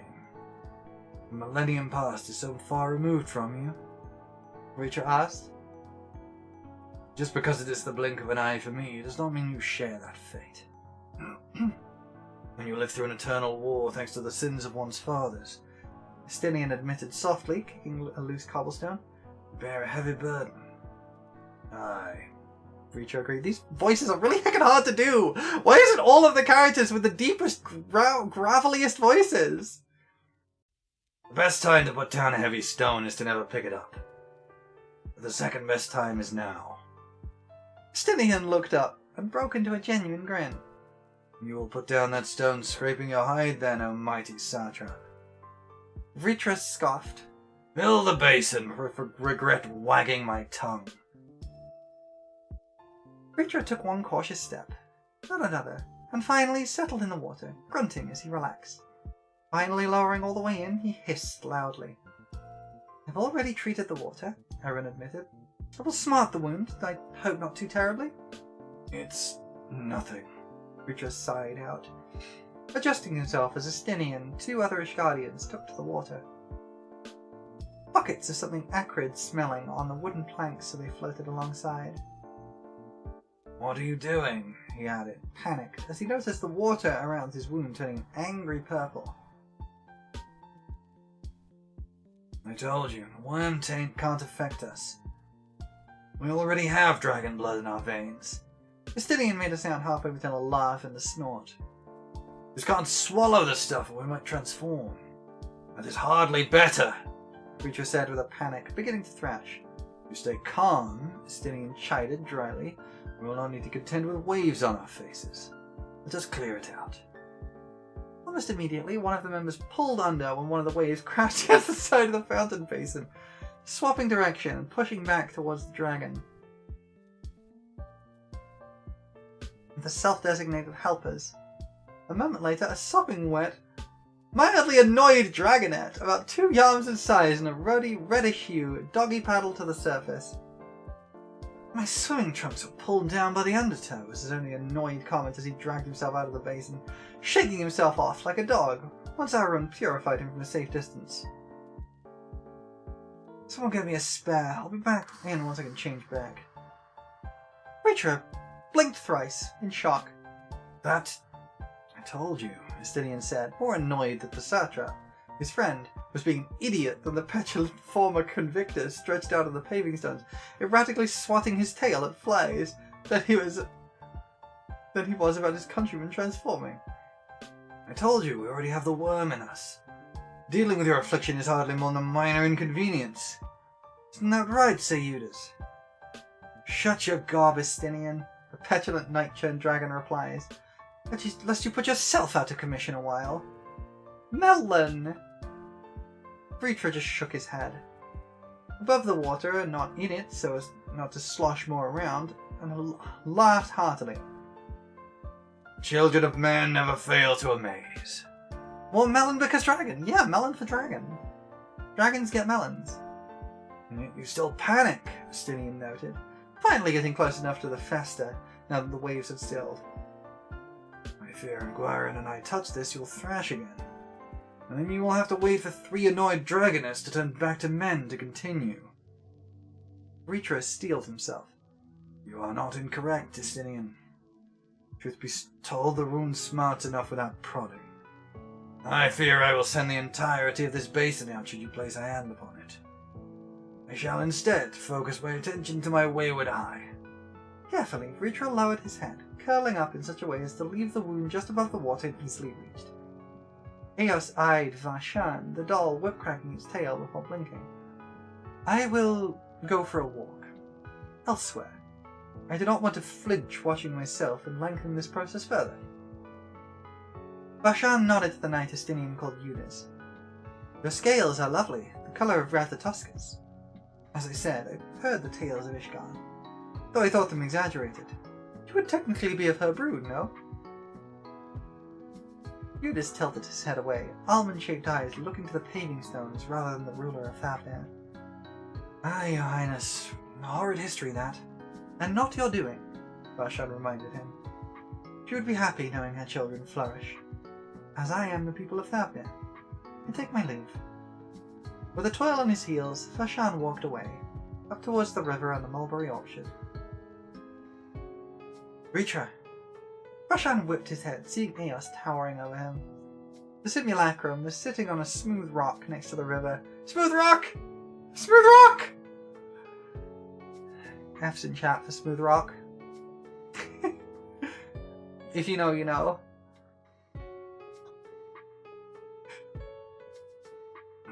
His pleasant rushing noise acting as a decent enough distraction. Distantly, he could feel his body being touched and wanted to scratch at his side of the doll and real form both.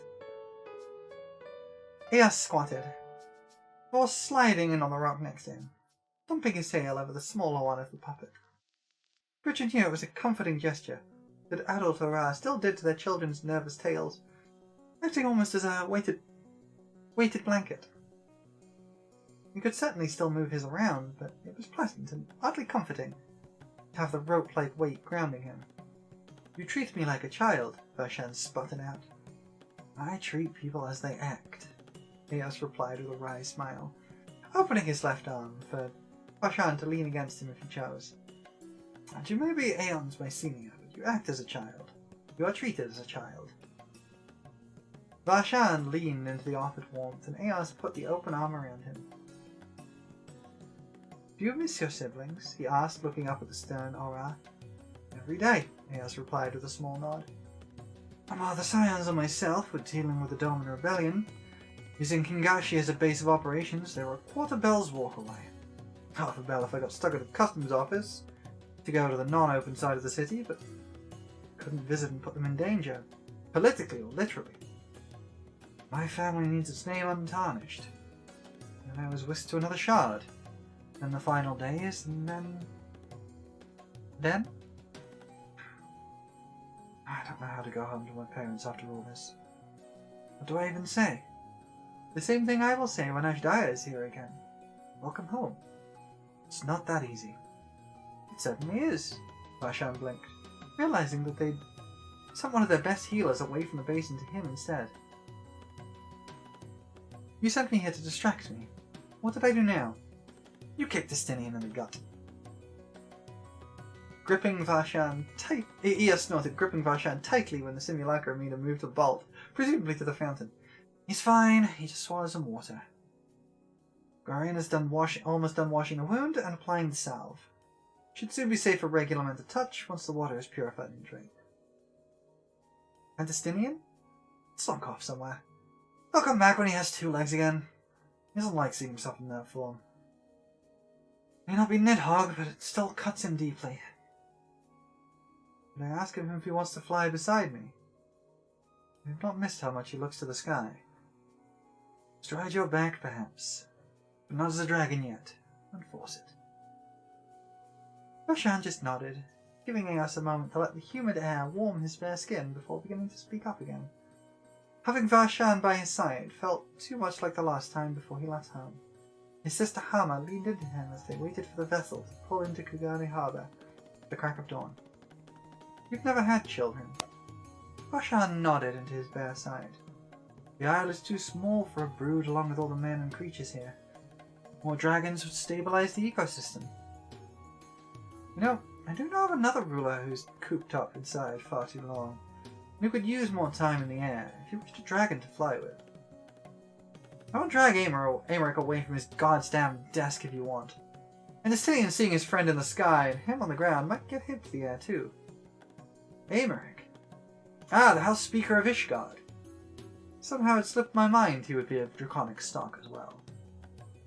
He was the first to start encouraging Ishgardians to embrace the draconic halves once the dust had settled. I think Lucia just wanted to get him out of his office. He used it as a peacekeeping tool between the heretical and church factions. After all, Talone is a goddess of war, saying nothing of what form that war would take. I well understand the feeling. Not the war, but getting out of the office, so to speak. Vashan admitted, sighing, leaning further into Eos's warmth and hearing the man's heartbeat through his chest, putting 2 fingers to his own, noting how it did not stir. Eos stopped his tail. Aaron just called my link pearl. The basin is drained and they're bandaging you. Come, it's safe for you to go back now. You won't accidentally transform anyone. Stinian is here, Vashan blurted out as they stood. Let it be, Eos reminded quietly. If he wants to show his face, he can. He flicked his head as he heard a rustle to his left, spying a rusted red flash for a moment before it shot to the tree line on the far side of the riverbank. Is he trying to sneak back to the palace? Vashan hissed as they walked. Probably. Ishgardians who have had a lot of practice transforming can retain their clothing upon returning back to Elizin or Hura. I assume Estinian can't. Make it Estinian! Vashan flicked his eyes left and right. Dawn was just beginning to peek over the horizon, but the area by the river was still quiet this early in the morning. People would probably be staring at his true form now by the fountain, but he'd deal with that when he arrived. Bellowing with the childlike voice he had inside the simulacrum, he commanded, Do not break a palace window, Wyrm. Tell the gate guard you are my guest and go in through the doors. Eos swore he heard an apologetic growl from the trees as the pair of them continued back down the courtyard. It's cute. Must I? Eos looked down as his old young charge. Your people do not often get to see you, he replied, flicking his eyes between the dreaming Wyrm being massaged with healing oils by a rune on the 2 Ishgardian men. He had his back to being an Ellison, though a few errant pouches of ruddy scales trailed along his exposed back. A small crowd of rubbernecking locals and a few traders, Limson and Hingen, kept a reverent distance. A woman from the Crucible barreled over, barking at the crowd to disperse, but Varshan swallowed his pride and stepped forward. All is well, Isu. Most of my subjects have only seen my true form in a time of great duress. Flustered, the orange-robed Acrosodra bowed furiously. I did not mean to presume, Your Excellency. No, you had the right of it, Varshan replied, stepping further forward. To address her and the crowd both. I am often embarrassed to show my true form. Especially, he added, flicking his head to nod at the work the healers were doing, when I am vulnerable. I do suggest you all stay back, as they are tending to a wound. Rest assured, the entire area will be fully purified before the water is turned back on. Britra stirred carefully, so as not to disturb the workers, blinking open one eye and one empty socket. Stay as you like, so long as you bother not those who are assisting, or blocking the roads to the marketplace. He added, as someone with a chocobo cart tries to nudge their way through the crowd. Come to the side by the sewer entrance if you must. The crowd shuffled, some dispersing, others sliding themselves to the less used side path. Let's drink some tea. Theos hissed to Varshan, still active but far less animated now that Vitra was focused back in his own body. Use this opportunity to hold an open court. You're stuck here anyway. You did this on purpose, Varshan muttered back, slightly wooden. No, you would have been done 3 bells ago had you not drowned 2 of your 3 assistants. Next time I know I need an entire Ishgardian battalion on hand should I have to bathe the Great Wyrm. You're saying this is my fault? Yes, Eos replied without hesitation. Such insubordination, Varshan sighed, a little bit of a laugh sneaking through. Very well, I suppose I could hold court. You know, you can always do so as Ritra and not in your puppet, Eos whispered to the doll as Ritra called forth the first person with a question. When Estinian has the confidence to be seen as a dragon, I shall do the same. Estinian! Eos sing-songed to the dragoon over drinks in the Mayhain. Please don't tell me you're drunk. Estinian grumbled into his curry, the faintest peak of scales under an uncharacteristically high collar for this heat of the early evening. Estinian's eyes still had slits for pupils as well. Eos had the sense not to comment on either. He'll be back to his normal grumpy self come morning. It's tea, Eos snapped back, all business. Well, tea mocktail thing. I don't drink alcohol anymore. Estinian narrowed his already cat-like eyes and chuckled. The Warrior of Light special. I thought they made it booze-free so the little ones would order it. Right, didn't realize it was just your order they added to the menu. Hush you. So riddle me why you sing my name at me. Vitra told me this morning that he would hold court as himself, his dragon self, if you were comfortable with yourself as a dragon. Eos dodged to the right as a fine mist of fenny shot out of Estinian's lips. You jest. Ask him yourself. He was delighted to see other dragons this morning, and waxed poetic about going flying with you. Yay, but... Estinian went briefly red. I'll consider it. Perhaps. Now I'm just imagining the orphanage children asking for chocobo back rides. Estinian narrowed his eyes to slits, before softening them. I need a saddle. I want them sitting on my spikes. Spikes? Estinian raised an eyebrow. You really didn't see this morning? Justinian, my eyesight is shite. No, I heard you. But only Vritra saw what you looked like. So, I mentioned earlier that I know the person who wrote this. And I should point out that this has not really come up until this point. The author of this fanfic is legally blind. They are a legally blind person who plays FF14 a lot. And has written like talks and panels about this. And I believe their Warrior of Light Eos is also legally blind. So that is where the mention of shite eyesight comes from. Just a nice little nod there. Thought I would mention that. And everyone actually at the fountain, he corrected, grumbling. So, will you? You're twisting my arm. Justinian sighed out after a long silence. But yes, if only to get that elder idiot to do the same. Want me to invite Amaric for a flight? Abso-fucking-lutely not. Justinian grumbled, eyes cast downward to his curry. Eos smiled. For most, no did mean no, and he respected that.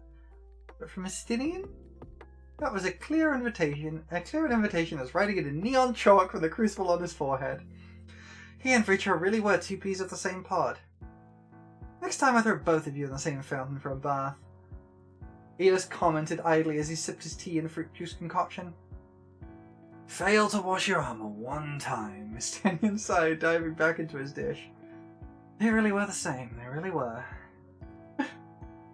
There was a bit that at one point Justinian's armor gets covered in blood and stays that way for like 4 patches. That was cute. That was cute, actually. I liked that a lot. Bit of a shorter one, but I did like it quite a lot. As Wyrm Man. Like divisionten. That was sweet. Hell on my throat. Hold on, I'm just gonna drink a bunch of tea because all of those deep voices really hurt.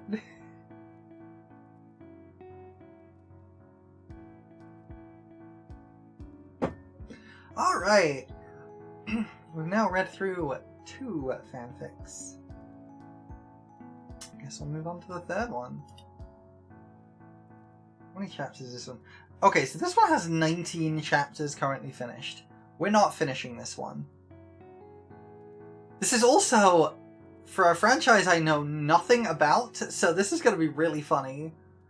This is, I believe, Dishonored? Check that. Yes, okay, so this is Dishonored. I know nothing about Dishonored. I played none of the games. I know friends who have played them, and I've seen, like, a total of about 2 minutes of video footage from Dishonored. I know nothing about how these games work, really, and I know nothing about the story, so this fanfic is going to be interesting. I'm going to have to make up these character voices, so that's going to be fun. But this one is Eyes Turned Skyward from puppyblue. Redeemed Hydrator 8 times 5? Yeah. Alright. Eyes Turned Skyward. So, okay. Corvo likes the fact his name means cross. So Corvo is a mask character. Good to know. Chapter 1. Bones and Feathers. For a while after they first crowned Emily, Corvo expected trouble. There was no way they could place a child on the throne and not run into resistance.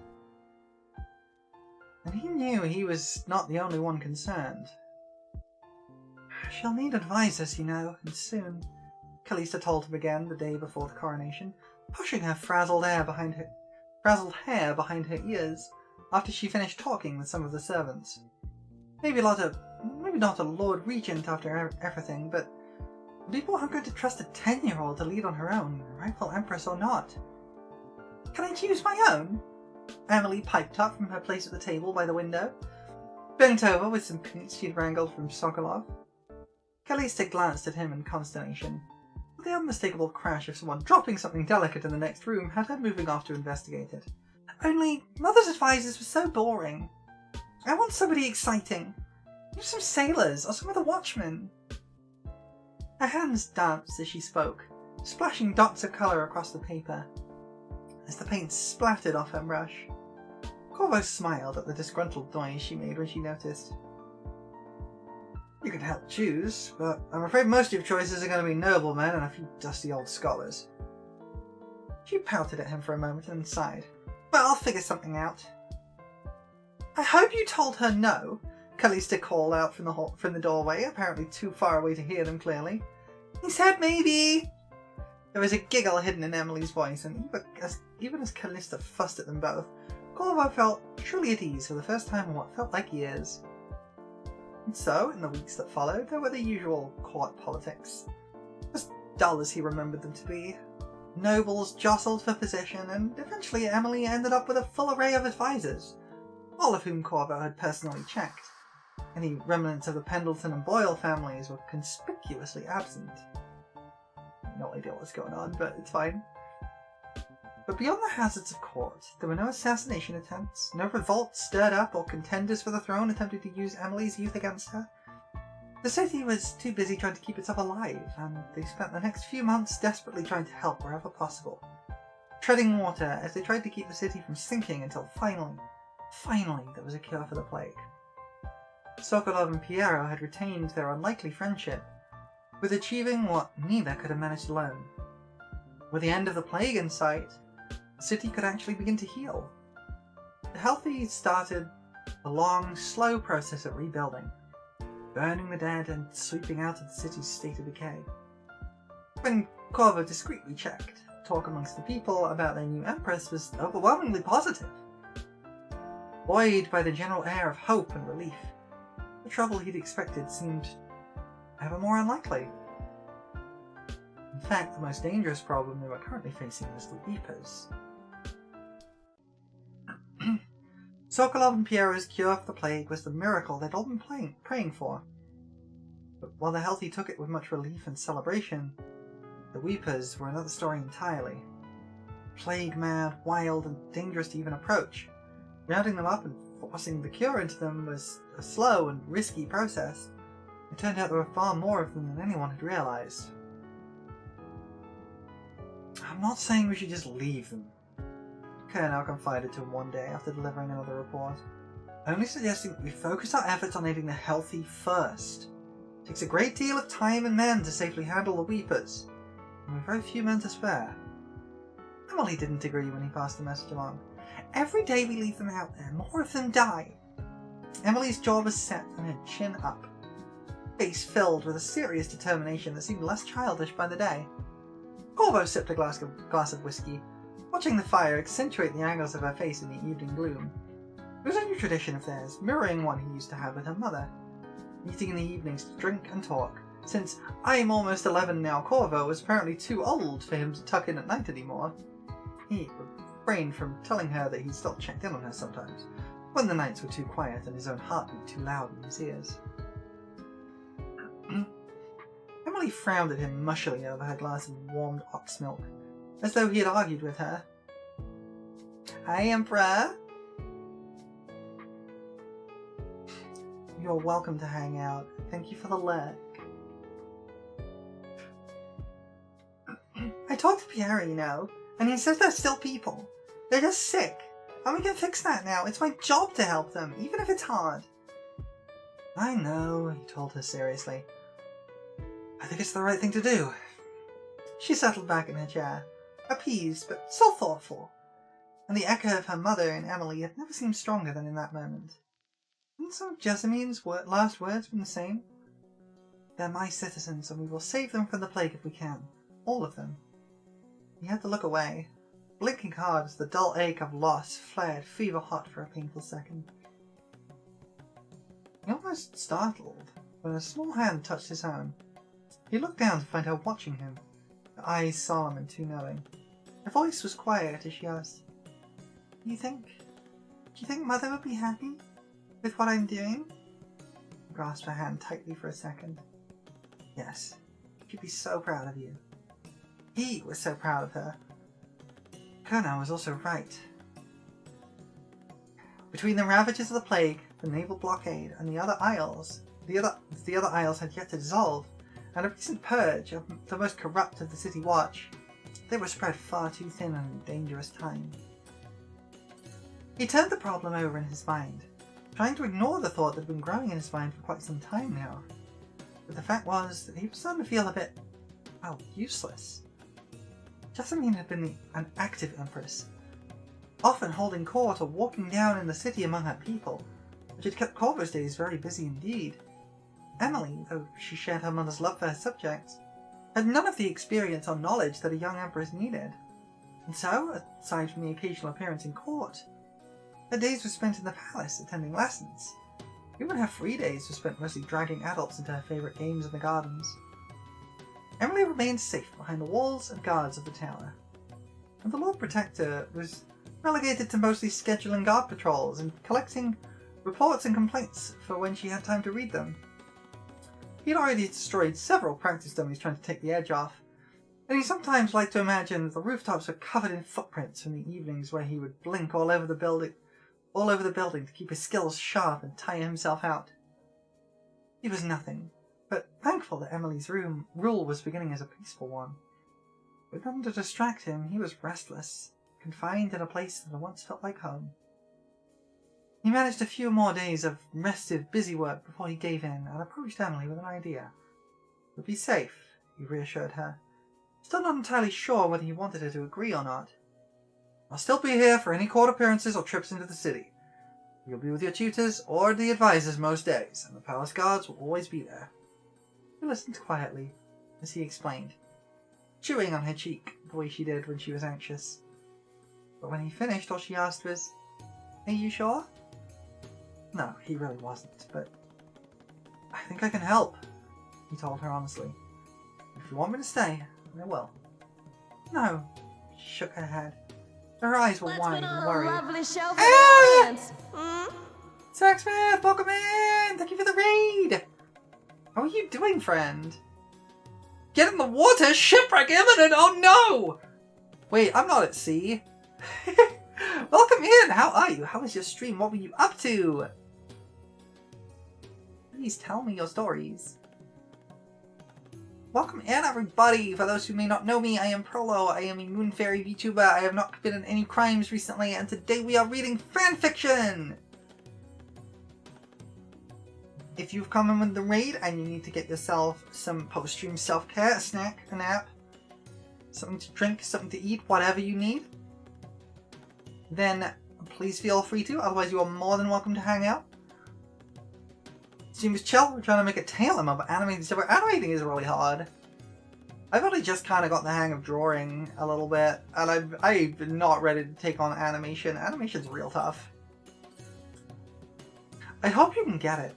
I'm glad it was chill, but I hope you can get it down eventually. Well, you're more than welcome to hang around for our chill fanfiction reading session. We've gone through 2 fanfictions so far. One was incredibly trans and gay, and I'm very happy about that. One of them was a cute little FF14 fanfic, and we're just reading one about Dishonored at the moment, which I know nothing about, because I've never played Dishonored. But I'm doing my best. In total, my animation is just like one magic sword and this fish. That's a cute fish, though. Yay, pets! Thanks, Lindsay. Thanks for the pets. Well, I suppose the only thing you can do is practice. That's a cute fish, actually. I really like that.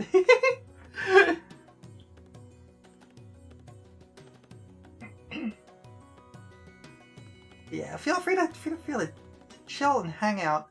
We are reading fanfiction. I need to find out where I got to. Okay. If you want me to stay, then I will. No. She shook her head. Her eyes were wide and worried. If you can save people, then you should do it. But I'll still get to see you, won't I? I'll come back every night, I promise. You'd make sure of it. For her, if nothing else. Emily had already laughed enough. Okay. Her face was still uncertain, but her voice was strong. He reached out to her and she wrapped her arms around his neck, hugging him tightly and abandoning her poise in an instant. You don't want to do that, that's how you get staggered. That's a Dark Souls joke. He squeezed her back just as tightly and repeated his promise to himself. He would always come back for her. He showed up at Kernow's office the next morning. A handwritten note from Emily already prepared, which he shoved into the man's hands before he could even open his mouth. Kernow blinked at him in mild surprise before he turned his attention to reading. His eyebrows rose with every line. The look he gave Corvo at the end of it was blatantly incredulous. You want to help round up the Weepers? His dubious look did not shift at Corvo's firm nod. Leaving aside the strangeness of volunteering to get near them, you willing to leave the Empress unguarded for this? Corvo bristled with a slight accusatory turn. She's not unguarded. But you have so little faith in your men. But an argument would get them nowhere. And so Corvo tamped down on his indignation and continued. You helped me pick a guard yourself, but you feel safe enough for them to agree. I've personally blocked off any less conventional entrances to the tower, so I will be able to just sneak by them. Nobody except possibly Dodd and his men. And there was no comfortable subject that he hadn't touched upon since a very strained conversation with Emily a few nights after Kingsparrow. But no matter his conflicting personal emotions regarding the assassin, the same feeling that had stayed his hand in the flooded district told him that Emily would at least be safe from that quarter, and he'd long ago learned to trust his instincts. After all, the last time he'd ignored them, he'd ended up betrayed, poisoned, and cast away. Even so, he'd done his best, and after weeks of work, several new guard posts in certain areas, and a small mountain of dead rats he'd used to explore, he was confident that finding alternate routes into the tower would be far more difficult. Kernow thought his explanation over with a slight frown, before sighing and warning him. Well, we could use the help, especially from someone with your skills. You'll have to work with a team. I know you're used to working on your own, but I've worked in groups before, Corvo protested. That he had. It wasn't his favourite, but his preferences didn't come into duty. I likely know quite a bit more about the Weepers than any of your men by now. I'll fall in line. There's a very slight reference to his time under the mask. And though they'd never taken the time to talk about what had happened in the Abbey, Kernow acknowledged it with a small, reluctant smile and a tilt of his head. Alright, then, if you're determined, I'm certainly not going to object. Come on, I'll introduce you to the next patrol. Corvo's days of fighting and avoiding Weepers during his frequent visits to Dunwall's slums and sewers paid off. Armed with more sleeping darts than the watch could afford, and a now ingrained habit of sneaking up behind people, it wasn't long before the patrols he was sent with stepped back and let him sweep the apartments first, following behind him to drag out the unconscious bodies he left in his wake. He was effective, and he kept the watchmen he worked with safe. And if occasionally he stepped outside the realm of human possibility, just a little too fast or jumping a little too high, it earned him nothing more than sidelong looks and occasional whispers. Witchcraft or no, the watch fared much better with his help, and with the Abbey still in some disgrace, I think he couldn't bring himself to feel guilty about. They seemed content to discuss the matter discreetly among themselves, rather than cry heresy to the overseers. Perhaps, considering this, he shouldn't have been surprised to find himself in the distillery district a few weeks into his new activity, eyeing an unfortunately familiar apartment with suspicion. There have been complaints now that people are starting to move back into their homes. Kernow had told him the evening before. Strange lights, loud noises, and laughter at odd hours of the night. One woman swore she saw rain running up the side of the building. Corvo couldn't stop his shoulders from stiffening. Kernow stopped, raising an eyebrow at him. Corvo shook his head. He couldn't even begin to imagine explaining the outsider's odd penchant for reversing the flow of water, though the expression on Kernow's face said he would try to. The expression on Kernow's face, should he try, would probably be entertaining to see. Probably just Weepers making the noise, but I think I'm a bit superstitious. And between that and your reputation, I thought it might be best if you look first. Kernow finished delicately. He could have been talking about Corvo's reputation as a fighter. They both knew he wasn't. Corvo made his way over first thing the next morning, leaving the guards who accompanied him at the entrance to Clavering Boulevard by the now deactivated Wall of Light, with a fabricated story and a promise to fetch them when he was finished. They were already mingling with the men posted there on watch there as he walked off, changing information, lighting up cigarettes. Of course it had to be this one. Corbett crossed his arms and glared at the rotting wooden door as he reached the address. He'd seen no sign of Granny Rags since their tussle down in the sewers, where he'd left her sleeping off the drugs with a dart to the neck. He sighed and shook out his tense shoulders as he approached, drawing out his crossbow. He could only hope she hadn't decided to return to old haunts. Rumours were just rumours this time. He had no desire to find out whether or not she'd forgiven him for stealing her prey, among other nightmares. He occasionally still woke up from dreams of blinding mist and rats trying to eat him alive. The apartment didn't look much different than the last time he'd been there. The barricades were down. The old mattress and the pile of trash that Granny Rags had been tossing into the street was still rotting on the metal balcony. He pushed the flimsy wooden door open with a foreboding creak from the rusty hinges and stepped into the dim hallway, shifting his eyes into dark vision. Nothing moved within his field of vision besides a pair of rats in the kitchen. And a quick checkup on the stairs revealed nothing. But the scribbles on the walls and the strange hanging boat that still reminded him of a giant sinister rat trap. He still didn't relax. The stove in the kitchen was still warm, dying embers providing the barest amount of light, and the air didn't hold the musty stillness of a building long abandoned. He had to be missing something. He pushed open the door to the back alley, prepared for anything, and found nothing again. The shrine was intact, but empty when he peeked his head around the corner, and he stepped out of the bend of the alley, tense and frustrated. Grew more uneasy the longer he stood there. Nothing popped out of the shadows. No rat swarms, no mist, no sign that Granny Rags had been there at all. He turned, ready to leave the house entirely and not look back, when something rustled and creaked and cracked under his boots. He glanced down and stopped short. He was standing off-center at a circle of painted symbols, dull colour almost blending into the stones of the alley. Some strange mixture of bones and dark feathers was scattered beneath his feet. He bent to take a closer look. The bones were all too small to be human. What he'd taken to be brown paint had a red undertone that looked suspiciously like... "So, you've come back after all?" Granny Rags' voice startled him and he jumped, raising both gaze and crossbow to the doorway. She looked older, her wrinkles more pronounced, and her back heavily stooped, but her unseeing eyes were fixed unerringly on him and his stomach grew cold and dread. "Hi, Fusion, welcome in. Why do you have a knife? Fusion? Why do you have a knife? Why do you have a knife? Fusion. Fusion, why do you have a knife?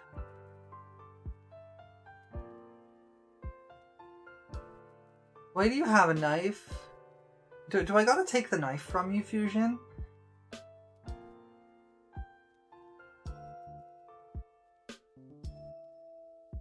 Hi, Mina, welcome in. We're in the middle of reading, you borrowed it for the long quiet? No, put that back! Put that back! Put that back where it belongs! Put that thing back where it came from, also help me.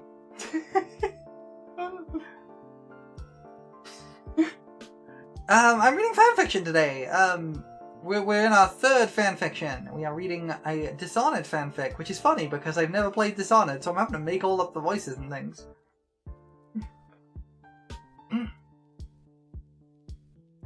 She looked older, her wrinkles more pronounced and her neck heavily stooped.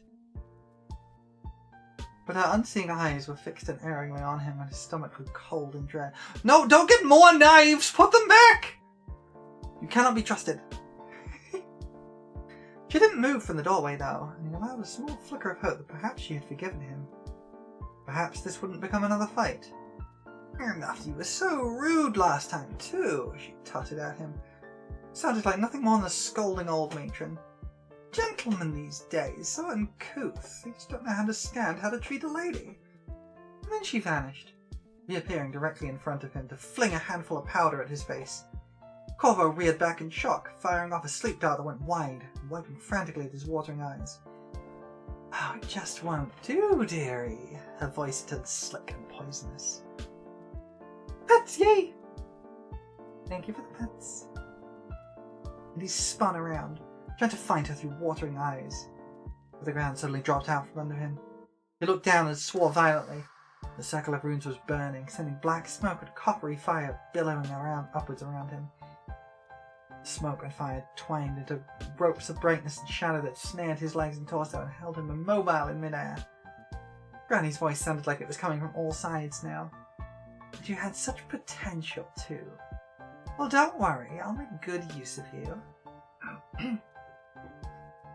"Thank you for the melon." He struggled against the magic, but he might as well have been pulling against chains.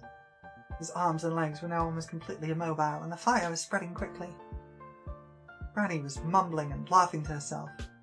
"The melon also has a knife? No! Put those knives away!" Granny was mumbling and laughing to herself, but he couldn't hear her over his own pulse thundering in his ears as the magic snaked higher and higher up his body. He pulled in one last gasp of air, determined not to breathe in the fire as the fire reached his face, and then his vision was obscured with flames. It was only then that he realized the fire wasn't burning or wounding, instead buzzing against his skin the way void power did whenever he used it to blink. He let out his breath in relief, closing his eyes against the dizzying blur of light and darkness, and then strained uselessly against his bonds, unable to find a weak spot. He kept trying to move, trying to do anything but hang there, uselessly, when the fire just vanished. Disappeared as though it sunk into his skin. The force holding him in the air released him, letting him fall to his knees in the still smoking circle of symbols. He blinked down at himself in amusement. His eyes were blurry and stinging from the smoke and whatever Granny had thrown, but he didn't feel injured, and the flames hadn't so much as blackened his skin. As far as he could tell, nothing had happened. Confused, but relieved, he thought quickly and drew his pistol out of his coat as an idea struck. He scrambled up, looking around and wildly, and found Granny Rags standing in front of the shrine, her face reflecting the same confusion he was feeling. Granny Rags stood motionless for only a moment before her face twisted into a snarl and her hands curled into claws. But her moment of hesitation was all he needed. Squinting through the smoke, he fired, aiming for one of the miniature oil lamps scattered around the shrine. They were smaller than the usual tanks. The size of the explosion was more than enough, catching other lamps nearby and starting a chain. A billowing wave of light and heat knocked him off his feet as he slammed his eyes shut, pushing himself backwards until he hit the wall. He heard Granny Rags shriek in pain, but it sounded high and distant around the ringing in his ears.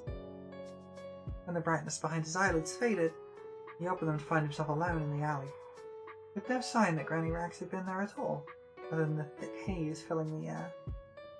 Even more smoke curled upwards from the still burning curtains of the shrine and the blackened parts of the walls. The marks of the explosion reached almost to his position, and he could only count himself lucky that it hadn't been any larger. He dragged himself to his feet, coughing. His skin felt too warm and too tight, but not quite burned, and shivers were crawling up his spine. His head swam unpleasantly as he stood and stumbled out of the smoke-filled alley, dragging his hand along the wall for balance. He stopped in the kitchen, checking himself over. There was still no obvious harm from whatever Granny Rags had attempted. Just a lingering sense of strangeness throughout his body that was likely from the explosion. His head had stopped swimming, but his vision seemed too bright. The dull colours of the dark apartment suddenly sharp and abnormal. He blinked rapidly, tried to shake it off, and made his way back outside to sunlight and company. By the time he'd reached the boulevard, he had already had a story prepared should any of the men ask about the explosion. One that did not mention witches or magic. He pulled quick fingers through his hair and could only hope his face wasn't covered in soot. Watchmen straightened and loosely regrouped as he approached, apparently far enough away that they had neither heard nor seen anything of the fight. One of the older men, Oliver, Corvo thought his name was but the patrol switched to arm him to be sure. Called out, "All done in there?" Corvo was about to answer when the whale oil tanks by the wall of light caught his eye. He stopped, eyeing them suspiciously. The colour seemed closer to purple than blue. Wavering oddly, he could have sworn for a second he'd seen the light rising up. Lord Atano! Corvo flinched in surprise as someone touched his shoulder. The group had moved closer while he was distracted, and a few of them were now eyeing him with concern. "Is something wrong, sir? Was there trouble?" He gave the man an apologetic smile and shook his head. His head ached ever so slightly with the quick movement. "I took care of it. You can check it over now." "Yes, sir." The patrol moved off to the house. Another glance at the oil tanks found them as blue and quiescent as they had always been, and Corvo slumped against the nearest wall, breathing deep and trying to relax. Lord Protector was one of the younger watchmen, fuzz just barely beginning to grow on his cheeks. He was trailing at the back of the group. "Are you sure you're alright, sir?" "I'm fine." His throat itched as he coughed harshly to clear it, waving the boy off to join his comrades in checking the rest of the house. However odd he felt, he'll be fine soon enough, anyway. This wasn't the first time Battle had left him itchy and off balance. But whatever Granny Crags had tried to do, it clearly hadn't worked. "I have a knife hidden under my hat." "That's not true. I do not have a knife hidden under my hat. I, in fact, have an entire greatsword hidden under my hat. Now you know." "I don't need a knife. I have a sword bigger than my entire body under there."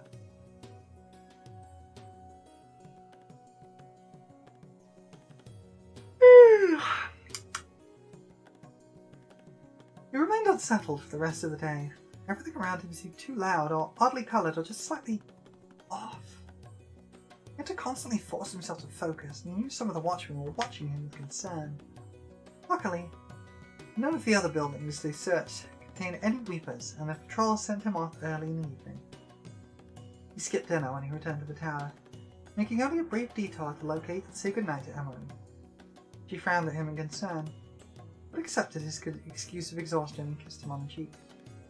He made it to his room and fell into bed only half undressed. Perhaps it was just tiredness, he decided. Exhaustion and nerves, and the unpleasant shock of seeing Granny Rags again after everything. He'd feel better after he slept. Alright. We're going to go on to chapter 2, however, there's an ad coming up in 3 minutes, and I need to renew my tea. So I'm going to take a short break, renew my tea, and when we get back, we will continue this one into chapter 2. I will see you all in a few minutes. Go get yourself a stretch. Make sure you have yourselves a snack. It's a good time for it. I'm going to do the same. Aside from the snack, there we go, me. I will see you all in a couple of minutes. When we get back, we'll continue.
everybody.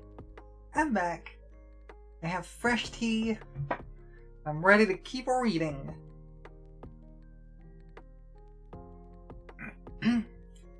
They is certainly doing a number on my throat.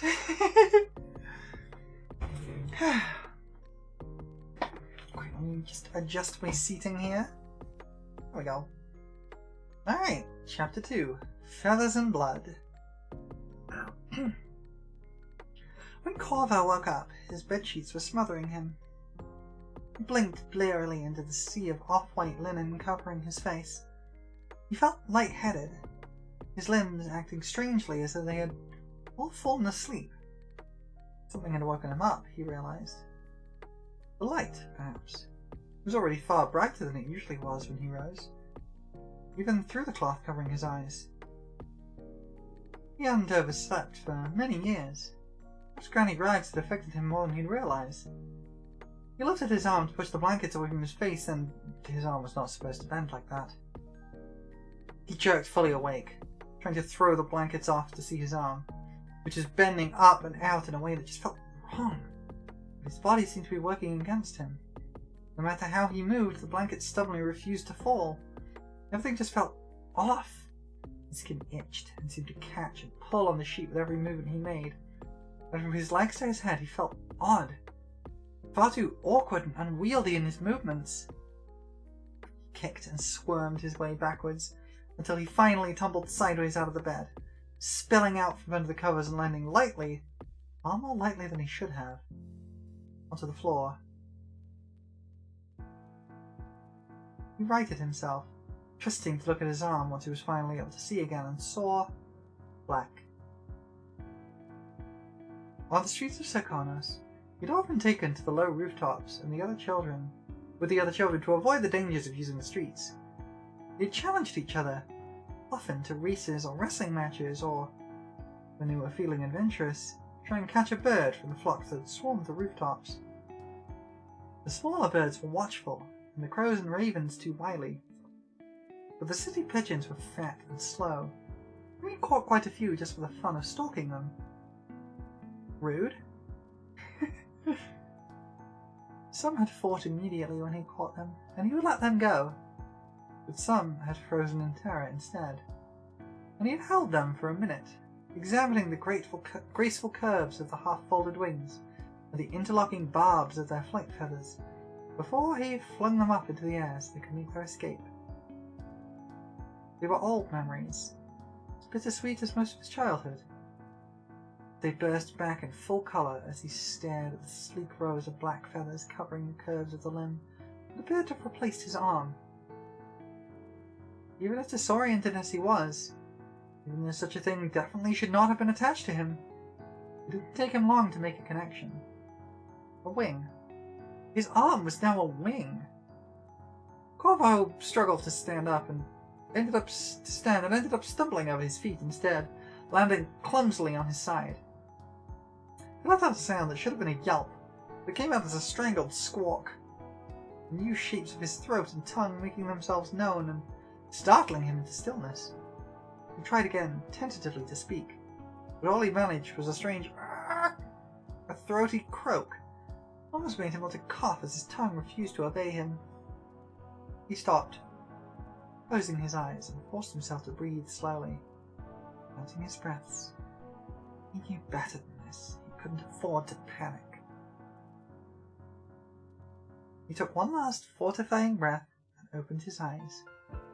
But another glance down at his body shocked him again, despite everything he'd already seen. Beyond the feathers covering every inch of him, his legs were scaly and skinny, with 3 long toes facing forward and a 4th branching out behind, all tipped with a small, sharp black claws. He wriggled the toes just to see them move. It was almost like moving his hand, he thought distantly as he clenched them into a loose fist. Except they were, well, claws. A bird's claws. His heart was pounding against his ribs, but he was past panic now, falling instead into a numb focus. The type he usually felt in overwhelming battles where he couldn't afford to think or feel his past action, lest he feel past his next action even, lest he distract himself. The just didn't have to wonder what had happened. The cause of something so magical and disrupted, when he had been roped into a ritual just the day before, was not an end question. Clearly, if this was what Granny Rags had attempted to do, it hadn't failed.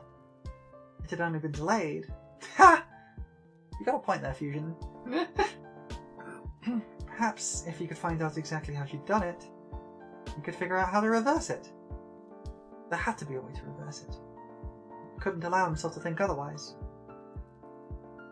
He fixed this objective firmly in his mind, staving off the unpleasant thoughts that were starting to clamour, and turned his mind to his situation with the more critical eye. Everything in the room now towered over him. His bed seemed as tall as many of the buildings he had once climbed, and his moderately sized room was suddenly cavernous, the ceiling so far above him it felt like he was in the throne room instead. Cool. Now you all know how I feel every day. Emily's drawings hanging on the walls kept catching his eye. They suddenly seemed overbright and vibrant, sparks of colour exploding against the grey of the stone walls, and he had to consciously look away. It was very much like possessing a rat, he realised suddenly.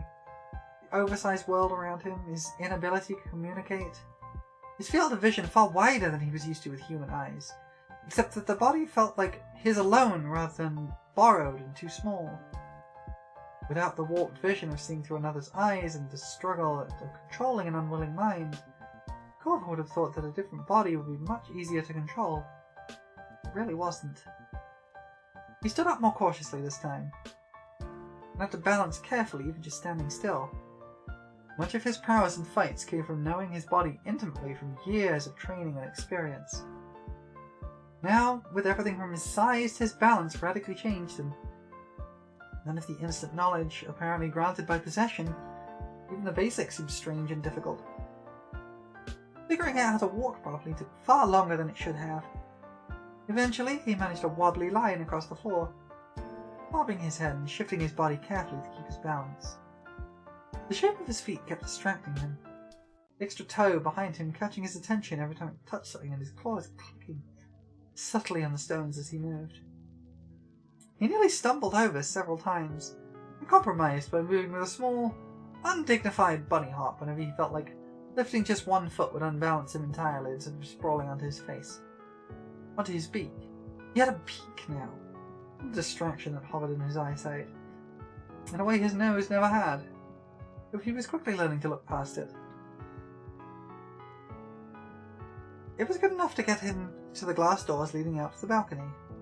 It was just enough of a reflection despite the morning light for him to see himself in the glass. A glossy bird, black from head to toe, its feathers mussed and rumpled. He stared at himself uneasily, tilting his head and moving his wings to watch the bird in the reflection do the same. And the remnants of his earlier panic stirring up again in his gut. He was distracted by a knock outside the door, startling him away from the glass. "Lord Protector?" It was a woman's voice, unfamiliar. A maid, most likely. "Are you in there, sir?" The urge to call out nearly overwhelmed him for a second, and he had already opened his mouth when the hard, foreign feeling of a beak instead of lips reminded him. He swallowed and hopped quickly over to the door instead, staying by the wall so that it would hide him when it opened. They would see and hear a bird, not him. And from what he remembered, the maids would shoo birds back outside through the window or off balconies. Wings or not, if flying was as difficult to master as everything else, he likely wouldn't survive the fall. The door opened, and he was confronted by the disturbing sight of a pair of black, flat shoes, nearly as large as he was. He was vividly reminded of the guards attempting to squish him as he slipped by them as a rat. And he huddled down a little farther, making himself smaller. A second girl slipped in after the first, and they both loomed over him like everything else in the room, making it difficult to properly see their faces, until they were a little farther away from him as they moved towards the bed, chatting together. "See, I told you, he's never in his room this late. Always best to check anyway. Besides, Edith is one of the servers, and she said he never showed for breakfast this morning. Most nobles, that means they slept in. Perhaps he's ill." Corvo slipped past them through the open door as they talked, turning left down the hallway and hopping as fast as his new spindly legs could go towards the stairs to the ground floor. He took the steps carefully, jumping down one at a time, focusing on getting down safely rather than what he would actually do when he got there. He was certain he could find Emily or Callista easily. Emily's schedule was fairly predictable, and her governess was usually nearby. He could likely find Sokolov and Piero if he was looking in the right places at the right times, and possibly even Kerno if he got lucky and the man was visiting. But then what? The only one who might know him now was Granny Rags. He moved carefully through the halls, avoiding the patrolling guards as he made his way towards Emily's usual morning classroom, for lack of anywhere else to go. He had just passed an open doorway when a shrill shriek split the air behind him and he jumped violently, spinning around. He was rewarded with bristles clipping the tip of his beak as someone swung a broom at his face. He let out a yelp of his own that came out as another strangled squawk as he backpedaled frantically away from what appeared to be a maid wielding a broom like a club. What happened? Another maid poked her head out of the doorway. There's a crow! The girl brandished the broom in his direction as though he might leap at her without warning. He eyed her back just as warily, knowing that he was still too slow in this form to make an escape down the hallway. Is that worth carrying on about? The disapproval rang clear, and Corvo could faintly see the first maid flush even from the floor. But she didn't loosen her grip on the broom. It's rats that carry the plague, not birds. Just send them back outside. It's not just a bird, is it? My mum always told me crows are horrible luck.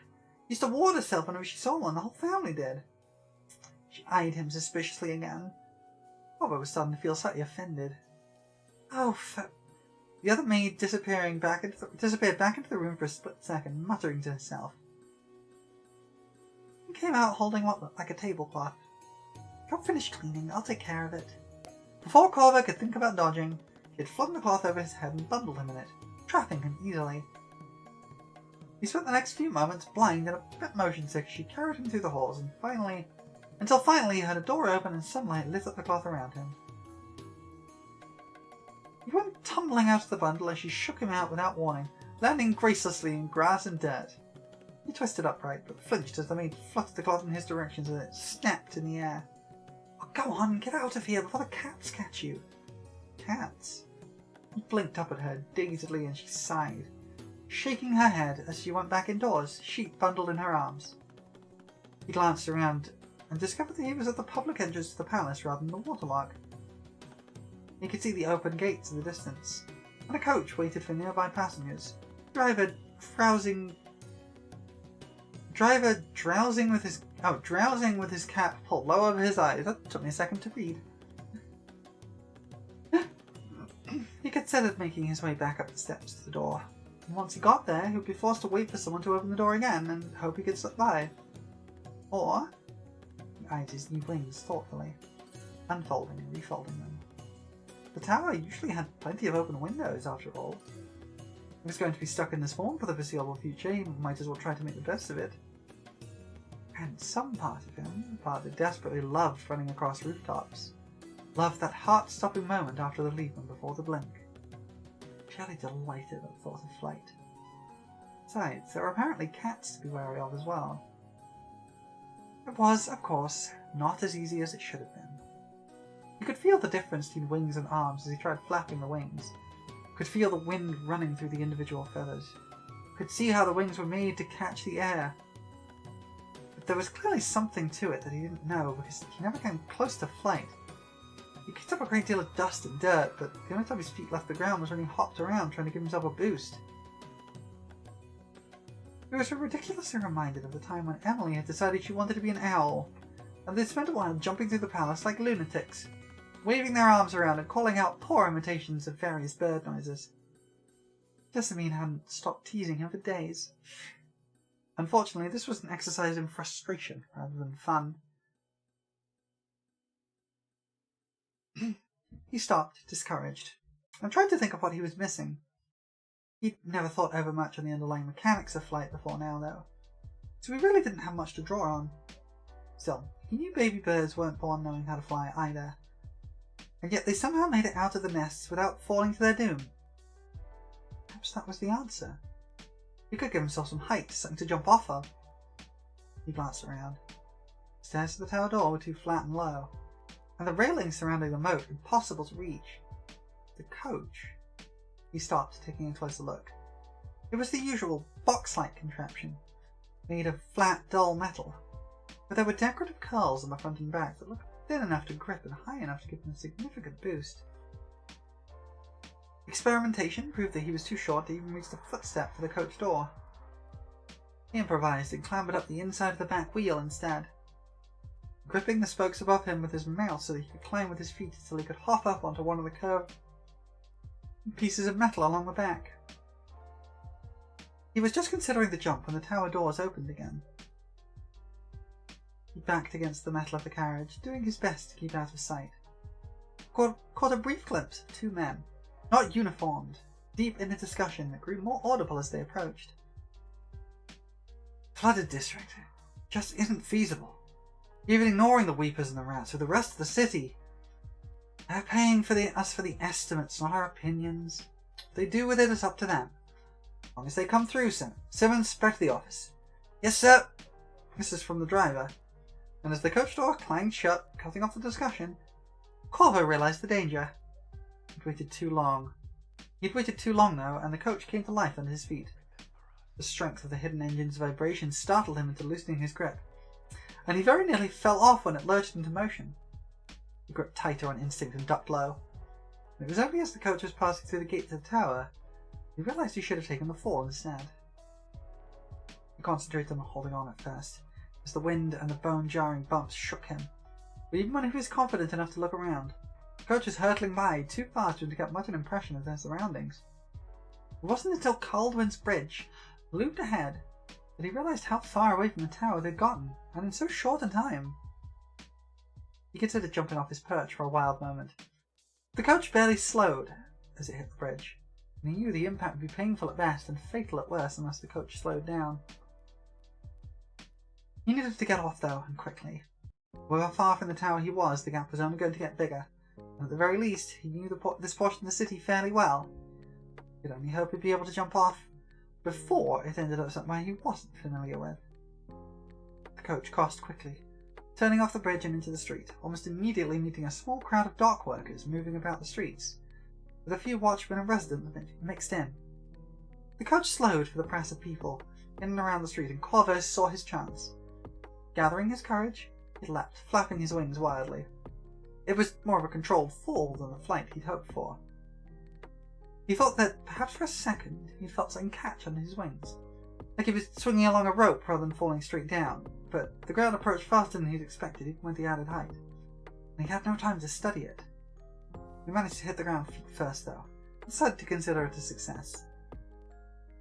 He immediately had to dodge someone's foot as the crowd of people bustled around him, too focused on their destinations to notice a bird at their feet. He dodged and ducked his way to the buildings at the edge, slipping into a small, quiet alley between the two of them. He followed it along, eyeing his surroundings. There were no wrapped, decaying corpses lying in the alleys as there would have been common only a few months ago, although graffiti still covered the walls. The layout was fairly standard.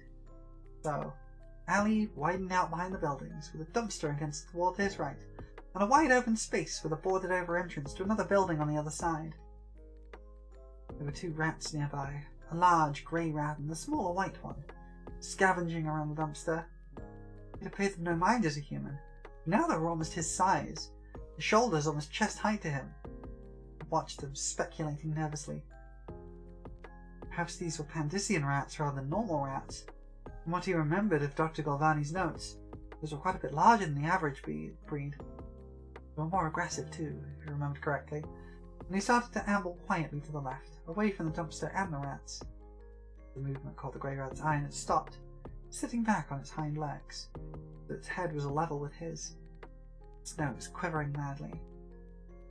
This caught the white rat's attention, and it twisted to stare at him too, before it approached in a slight zigzag motion, head bobbing and whiskers twitching as it looked him over. He backed up a bit as it approached. When it started getting closer than he was comfortable, he tried to scare it off instead, coughing out a rough noise before he remembered he couldn't shout normally and flapping his wings to look larger. This, unfortunately, had exactly the opposite effect he'd hoped for. The white rat charged him without warning, swerving at the last minute to attack from the side, attempting to close its teeth on the joint between wing and body. He jerked out of the way just in time, wincing as some feathers and skin ripped out in the rat's jaws. He'd walloped it across the face with his wing as hard as he could manage, but it was barely deterred, backing up only slightly before lunging at it again. Its teeth closed around the top edge of his wing before he could draw back, sharp fangs sinking straight in and the back teeth grinding against the bone. Corvo screamed, sound warping into something high and eerie. A bite that would have felt like a painful annoyance as a human felt like a wolfhound tearing into bare flesh, sudden and shocking. The rat dug its feet in and jerked him to a halt, its grip searing through him as though it was attempting to rip his wing in half entirely.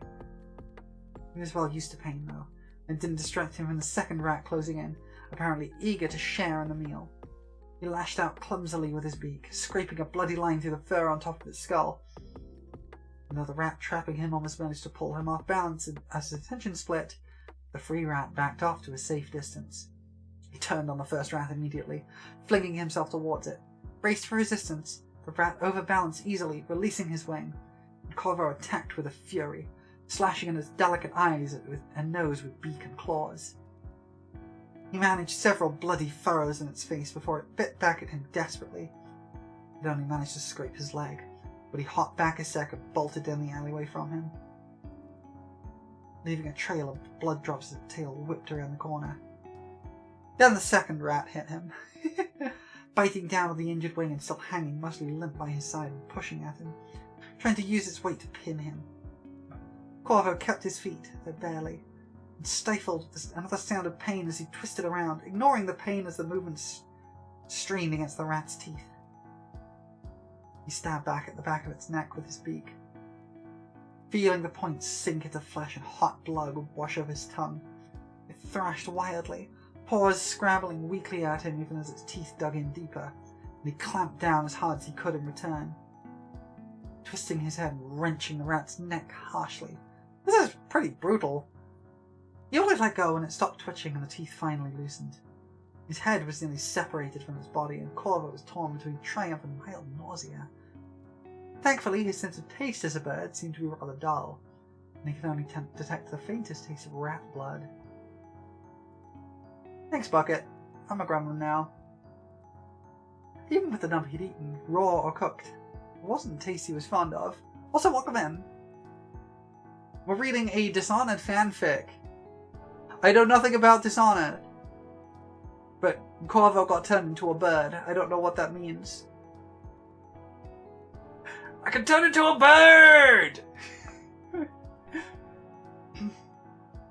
His wing was throbbing painfully in time with his heartbeat, and his body ached with various other scrapes and bruises. What do you mean it fits better? What do you mean it fits better? Wait! Sorry, I don't know if y'all have seen, there's a guy on YouTube who makes silly animations called Jello Apocalypse. And Dish oh no, yeah. But Jello Apocalypse makes silly parody animations, and Gremlin fits better for the fanfic? Okay. If you say so. I can't read in Gremlin voice, I don't know how to do that. I don't even know what gremlin voice is. If everyone could turn into birds, that would be a better place, I think, probably. But yeah, there's a YouTube channel called Jello Apocalypse who makes silly animations, and one of the things he does is a series called So This Is Basically, where it takes a look at like various franchises and does a little parody animation of them. And one of them is So This Is Basically Ruby. RWBY, Ruby. And that one is really funny, and I still quote it constantly. And one of the bits... I don't know what that means! One of the bits in the So This Is Basically Ruby is talking about the character Crow, spelled Qrow, and how he's cursed to turn into a bird. It's like, wait, are you stuck like that? Or it's like, no, I can do whatever I want, and I can change back whatever I want. So I don't understand. This sounds entirely beneficial. You don't understand! I can turn into a bird! It's so funny! It makes me laugh every time. Go look it up if you haven't, because they're really funny. I quote so many of those videos constantly. Okay, what does a gremlin voice sound like? What is a gremlin voice? What would a gremlin voice be? I genuinely am asking. I don't know what a gremlin voice is. Scrunkly mischief voice. Okay, I will do my best. I will do my best. This is already painful on my throat as it is, but we'll see. His brain was throbbing painfully in time with his heartbeat, and his body ached with the various other scrapes and bruises. He tried to examine the damage, but the feathers, even much as they were dense and dark enough to hide any broken skin and blood. He knew several bites had gone deep, though, and the pain when he attempted to fold the wing made him stop immediately, leaving it half open and brushing the ground. Is that good enough? Is that a good enough scrunkly mischievy voice? Is that the kind of voice you were looking for? I don't know how this works.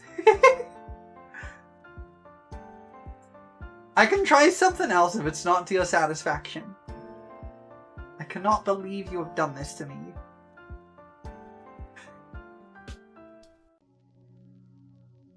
Drinking tea. I have to drink tea. Okay, okay. I'm gremlinifying. Yes, gremlin. Yes. Okay, gremlin. There we go. Corvo was still breathing hard when a scratching sound heralded the arrival of a third rat. A secret third rat. Leans over to the president.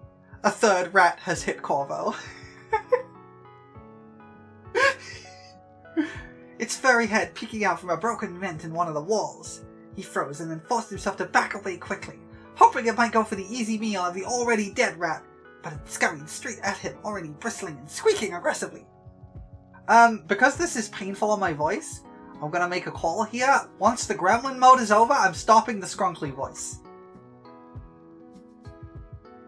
He was just bracing himself for another fight when a stone flew down from overhead, slamming solidly into the rat's side and sending it tumbling. It fled immediately, vanishing back into the same broken vent, and Corvo nearly went limp with relief. The bearer's scuff of movement on stone echoed behind him, and he turned to see his rescuer. He came face to face with leather boots, water-stained but polished and maintained. He tipped his head back, trying to see their face, but the angle was too close for him to see comfortably, and he was momentarily caught on the red of their coat, the colour deep, subtly variegated but oddly mesmerizing. He forced himself out of his stupor and thought quickly. He should leave now. Should try to get back to the tower and Emily, but he could barely manage this body undamaged. Wounded like this, he was easy prey. And honestly, there was nothing at the tower that could help him right now. What he needed was protection and time to heal while he figured out his next move. And so he considered his rescuer. They had already shown a willingness to help. Perhaps he could persuade them to take it a step further. He hopped even closer to them, almost onto their boots, letting his injured wing hang loose and attempting a hopeful chirp. He came out closer to a strangled bullfrog's croak, but it sounded sufficiently pitiful enough that he decided it would serve the same purpose. The person above him shifted, their knees bending, and then there was a hand descending towards him, fingers pressing lightly against the feathers on his stomach. At the slight push, he reached out automatically to grasp it in turn, but as he could now only grasp with his feet, he ended up accidentally perched on the hand, claws gripping easily onto a well-worn, supple leather glove. Well, that was where he wanted to end up anyway. Even if the feeling of someone carrying him as they stood up was distinctly bizarre, he shifted. Getting used to balancing on this slightly unstable perch as they should. Then he looked up, past a thick leather bandolier slung over the broad shoulders, and found himself face to face with Dodd. I don't know who that is, but I think they said they were bad. Let's stop at 15 seconds before the timer is up. I can't actually see the gremlin timer. It happens when it happens, so whatever. His breath froze in his chest. Everything slowing down around him as his blood ran cold. Corvo's memories of his run through the flooded district were shaky. A fever dream blurred by exhaustion and poison, when only fear for Emily had kept him on his feet. By the time he'd gotten to Dodd, he'd been wet, cold, and exhausted beyond all reason. He'd crouched on the upper balcony of Dodd's office, watching Dodd pace and listening to him speak aloud, knowing all of the ways he could end Dodd's life. Dodd had played a significant role in Jessamine's death. Just seeing him had been enough to bring the anger and loss bubbling back up. But Dodd was a chess piece, not the mastermind, and after the nightmare of Coldridge, Corvo had saved and spent the majority of his hatred on Campbell and Burrows. I have no idea who any of these people are, by the way. I don't know Dishonored. Those few nights he had indulged in plotting revenge had been focused on them and were both dethroned and suffering. And drive for revenge was all but burned out. I don't know why the jaw doesn't work sometimes. Hold on. Is that one jaw? No, where's my jaw? Hold on. Give me 1 second. There we go. I don't know why it didn't work. Mix it up, be weird, I guess. Where am I? Drive for revenge was all but burned out. Locking on the railing, listening to Dodd's regret.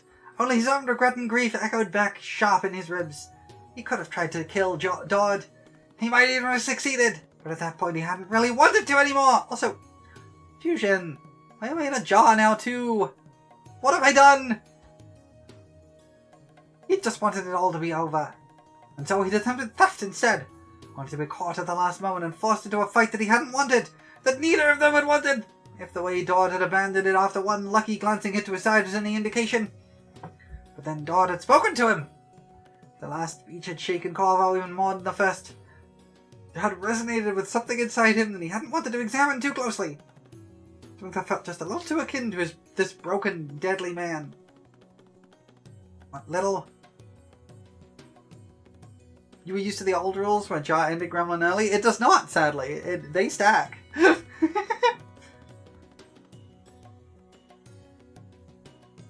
What little was left of his anger had been harder and harder to hold on to the longer he stood there, dripping blood and water and river-crust bile, and in the end he had let it go, listening to Dodd through a veil of exhaustion, unable to come up with a coherent response.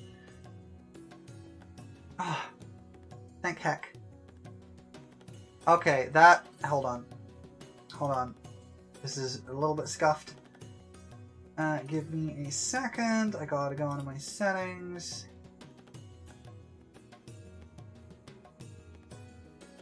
Where is it?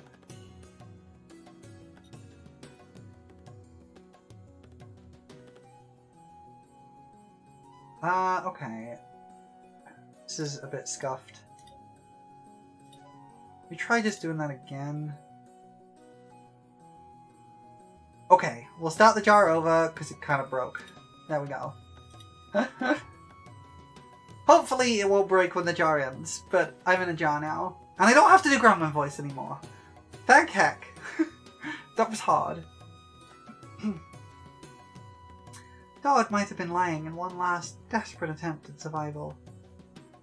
Wait, did I get that far? Probably. But Corvo had years of experience assessing people for threats as the Royal Protector. Despite everything, he believed him. Oddly, he had felt relieved more than anything. Dodd would never harm Emily, not with Jessamine's ghost hanging over him. Still, he'd held his blade to Dodd's neck for a bit longer than he'd intended. It had felt like he should want Dodd dead. Like he was failing some unspoken promise if he allowed the man to walk away without punishment. Put a glass jar over your microphone so it sounds like you're in a jar? I should get an audio filter so it sounds like I'm in a jar. That would be really cute, actually. I don't have a jar, unfortunately.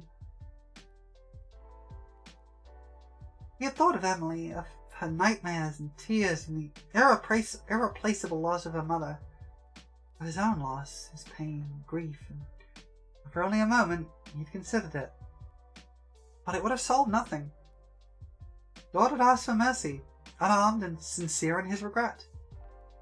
If Corvo ever stooped so low as to kill a man like that for the sake of his own anger, he would never be able to forgive himself. Besides, Corvo understood regret intimately. Dodd was already punishing himself. He'd lowered his sword and watched the assassins dissolve like dust into the wind. And that was supposed to have been the end of it. Dodd would disappear. Emily would be safe and they would never meet each other again. Certainly not like this. Dodd clicked his tongue softly, drawing attention, and Corvo twitched, lifting his head to track the man's face warily. He stood frozen far too long, caught by indecision and alarm, and he'd done that far too often today. Perhaps it was some prey instinct from the bird body, or perhaps this day was so far beyond the pale that his reactions just couldn't keep up. He'd met Dodd's eyes. Grey, he noticed with dull surprise, but for a Sekono. As the assassin looked him over, lingering on his limp wing and scraped leg, picking out points of weakness. Corvo considered fighting for a split second, but he had won the fight against the rats, barely, with a combination of luck, skill, and superior intelligence. None of that would make the slightest bit of difference here if it came to violence. Oh! Hey, I'm back! What was he supposed to do? What could he do? Dodd moved suddenly, taking a few steps and then sliding up easily to sit on the nearby dumpster. Thanks for the glasses again. Wait, why are they not working now? What the heck? Hold on. Apparently Mix It Up is just not working today. Mix It Up is just unhappy today. Heck.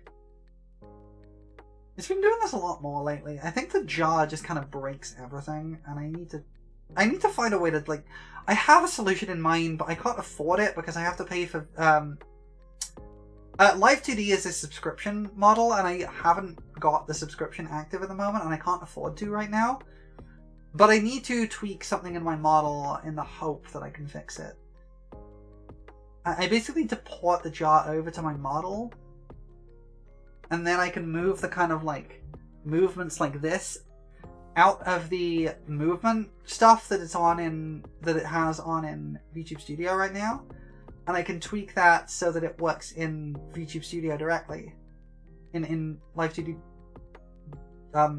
Okay, well I'm out of the jar again now. Give me my glasses, please. Thank you. It's gonna happen again, I think, because the gremlin is still in the jar. Oh, this is so scuffed. Oh well. I need to find a way to fix it. I have an idea of how to, but I need to actually get the time and money to do it, is the thing. And I don't even know if it will, is the problem. Hi, Mooney! Again! Thank you for the hydrate. Oh, I have glasses on this time. Oh, and there goes the jar on my gremlin. Okay, I think we have it fixed. Drinking tea. I think it's all back in sync now. I think we're good.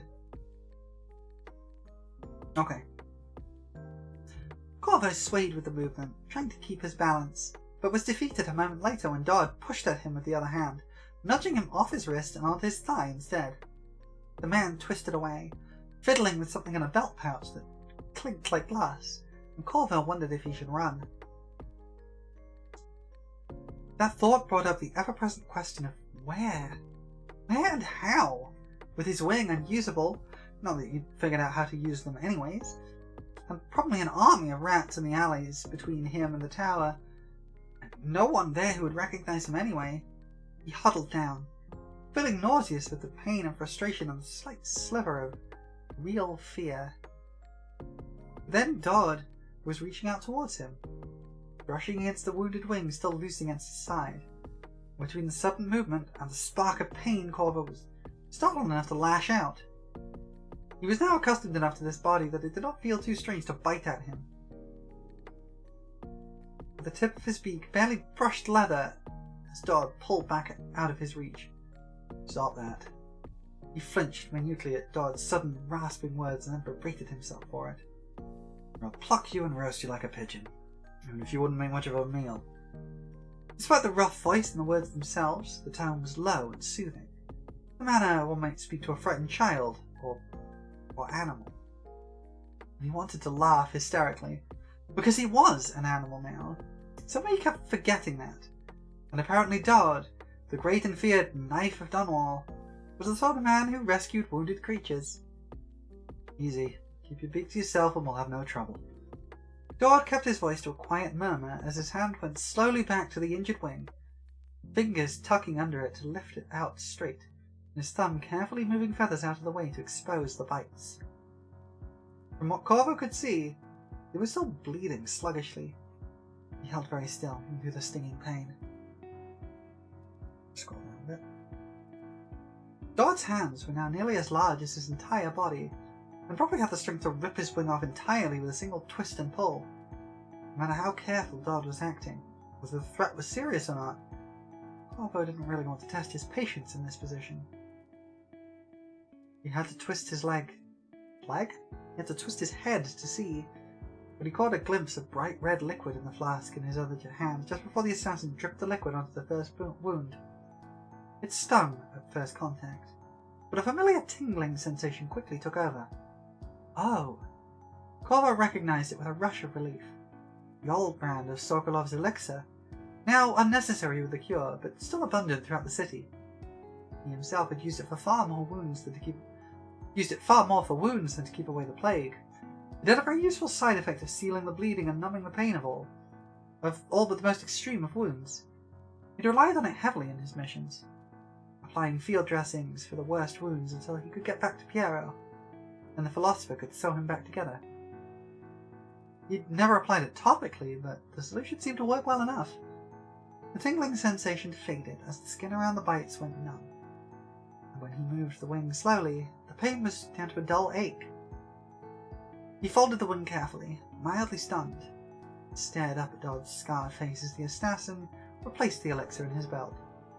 To say this was not what he had expected was a severe understatement. Dodd was violence personified. He was metal cages and suffocating magic and the spray of blood across white flagstones as the body hit the floor. This, a gentle voice and gentle hands, kindness and a balm for the pain just when Corvo needed it most. It didn't fit. It wasn't right. He was starting to quiver slightly. The aftershocks of a fight and relief from the pain, and the emotions rattling around his head all ganging up together to overwhelm him. He tried to make it stop, because he was already injured and showing any more weakness in front of this man was a bad idea for so many reasons. But exhaustion was beginning to nip at his heels as the adrenaline wore off.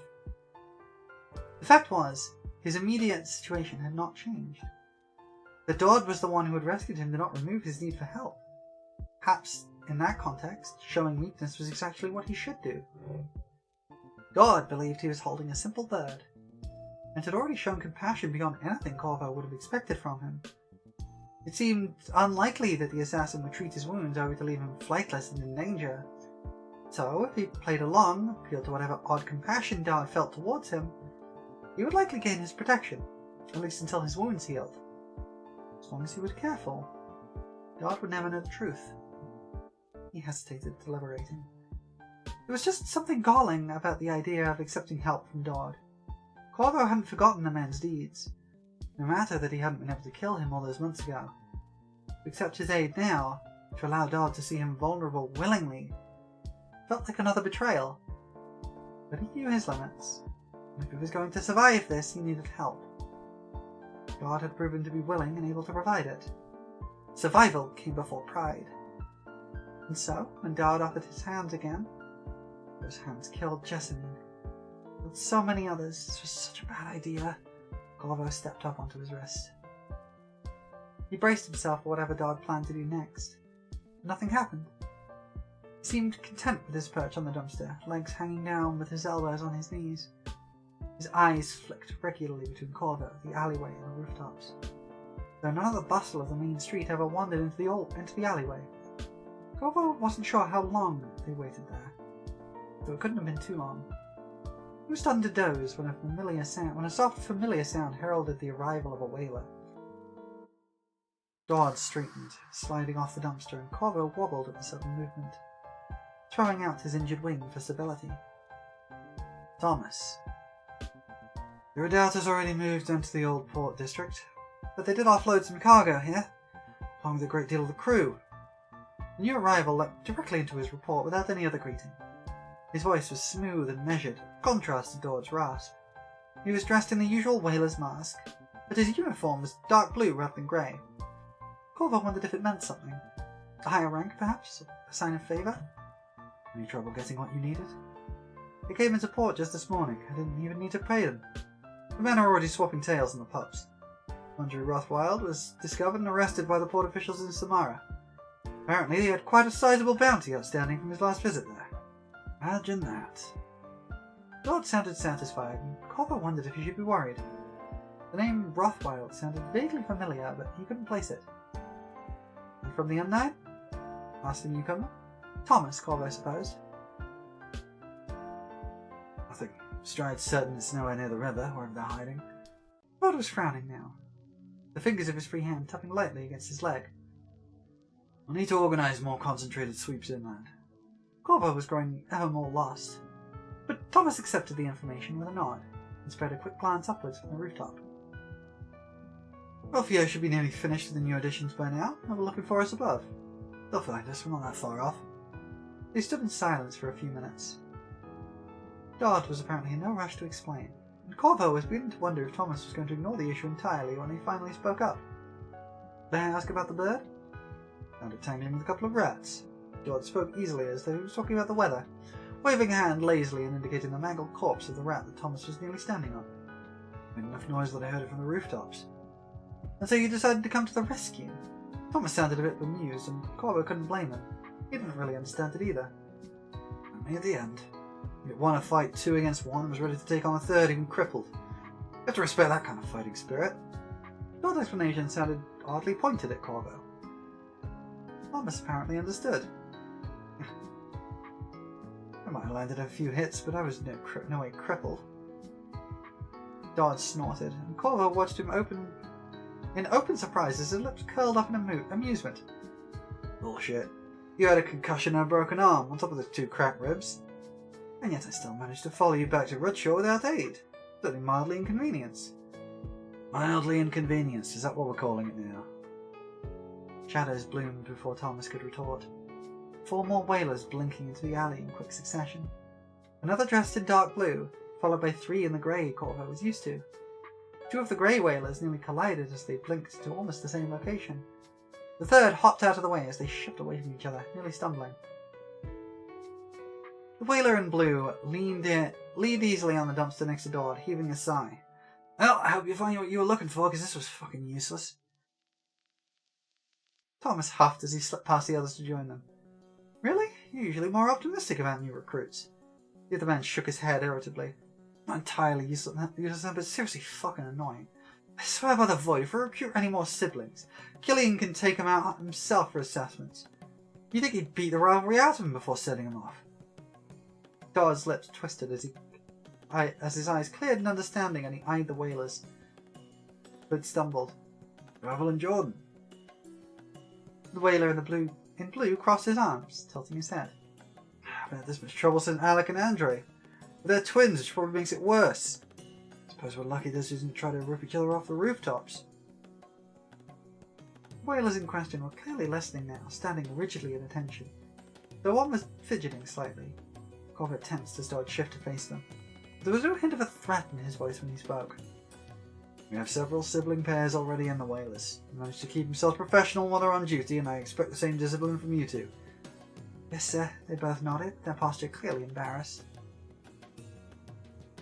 Dodd eyed them for a moment, still seemingly satisfied, though he added, You've assigned to separate patrols in any case.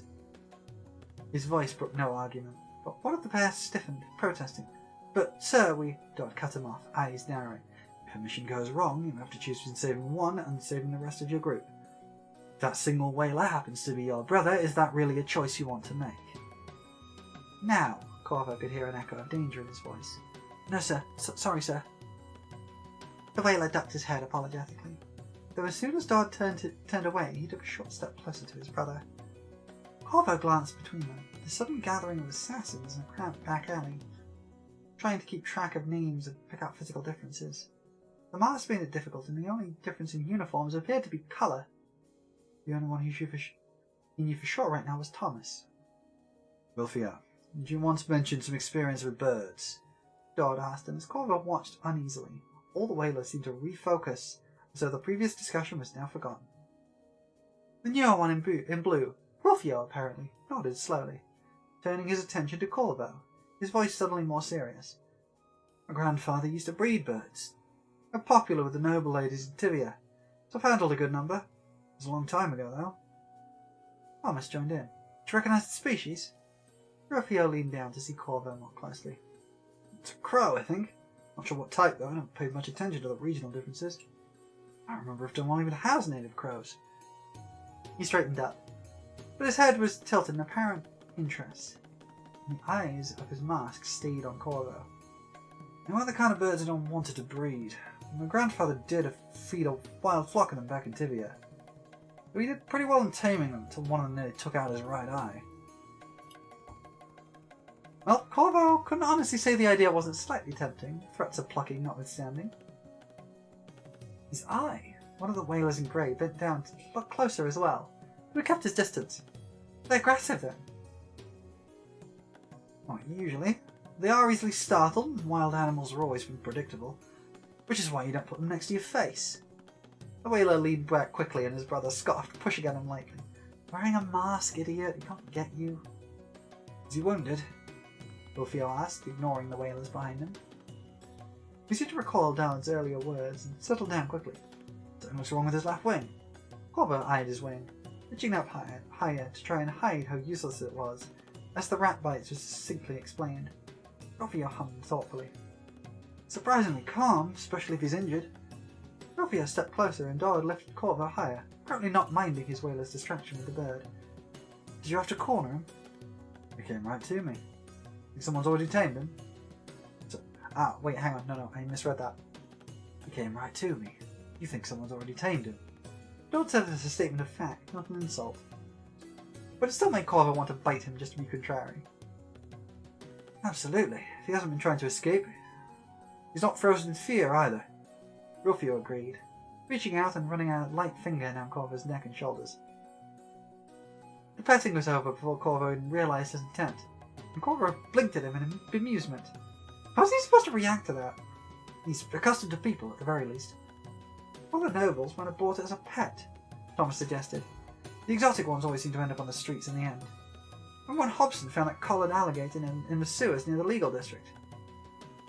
Buy it when it's small and cute until it gets bigger and they realise how much work it is. One of the others scoffed quietly nearby. Her mother was like that with kids. That's a funny line. You get to keep him, sir. It was the smallest whaler in grey. His voice young, even through the distortion of his mask. He might not live that long.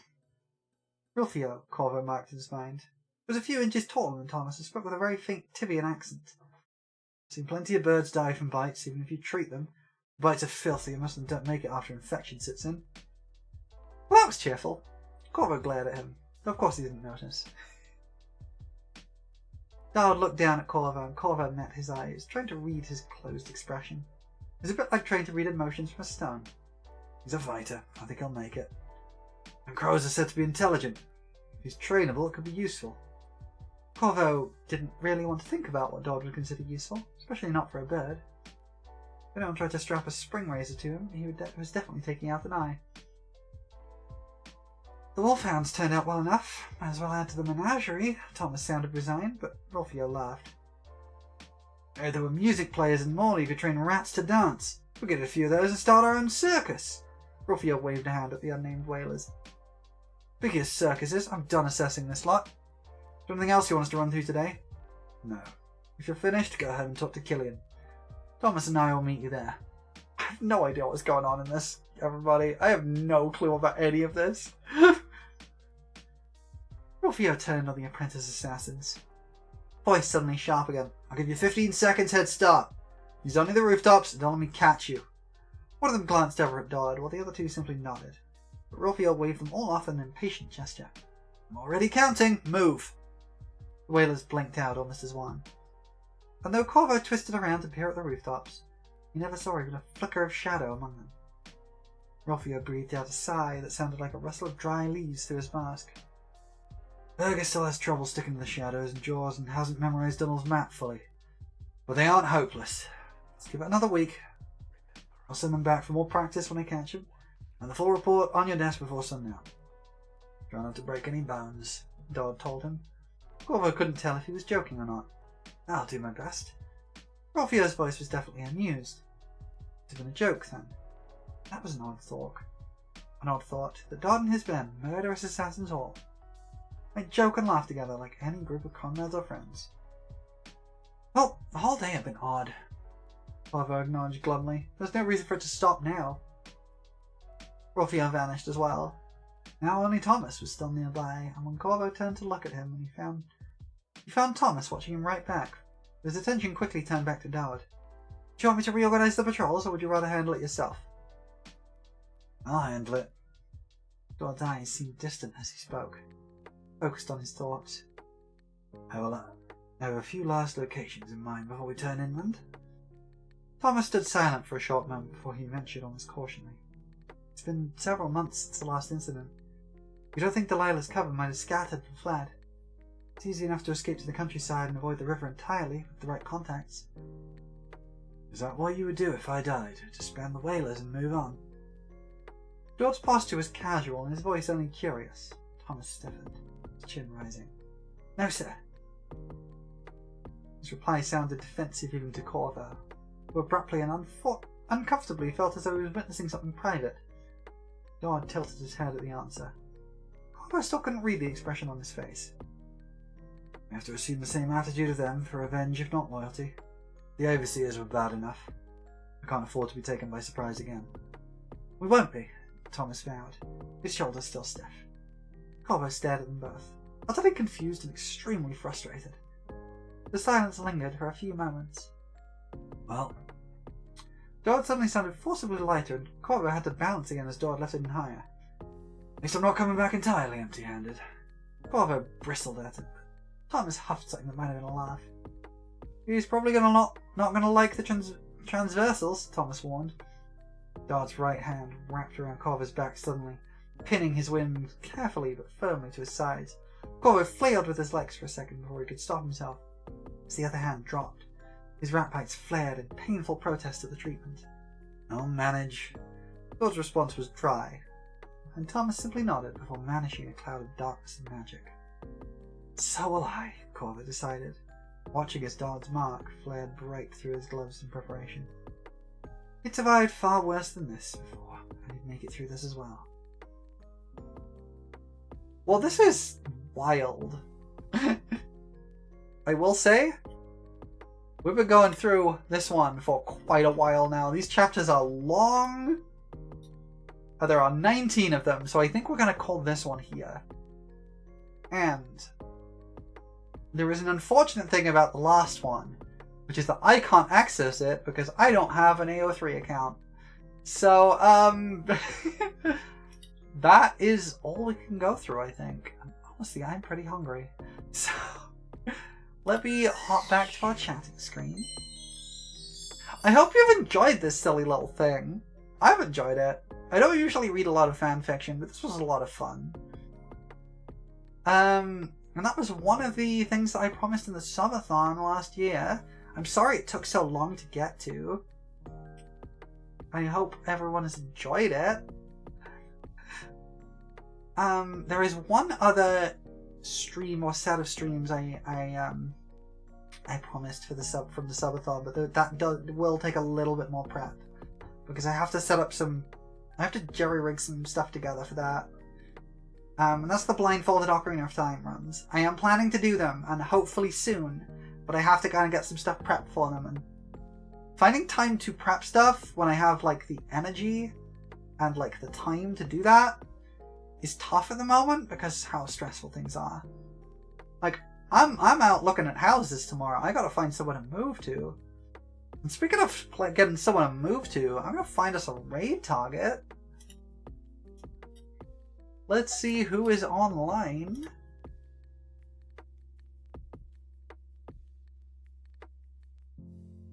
A good number of good friends, actually. A good number of good friends are online.